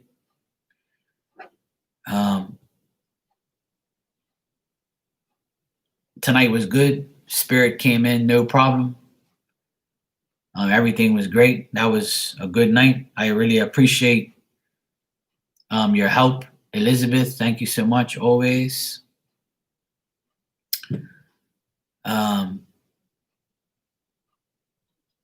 Yeah. It was a good night. Thanks, sis, if you're still here. Thanks for helping out. Thank you, everybody, for being here. I appreciate your love and your kindness and your patience. I do this every Saturday. Okay, so every Saturday night, I have been doing this, and I will be doing this, God willing. And if everything is, going good on Saturday and I'm available, I will be here. And I've been on here for almost 4 hours. And I've done almost 10 people, pretty much. So I don't mind doing it. I love doing it. And I hope that all of you got your clarity, because that's what I'm here for. And I appreciate you putting your confidence and your trust in me and donating to me as well. I appreciate that very much. Mwah. Love you guys. Be safe.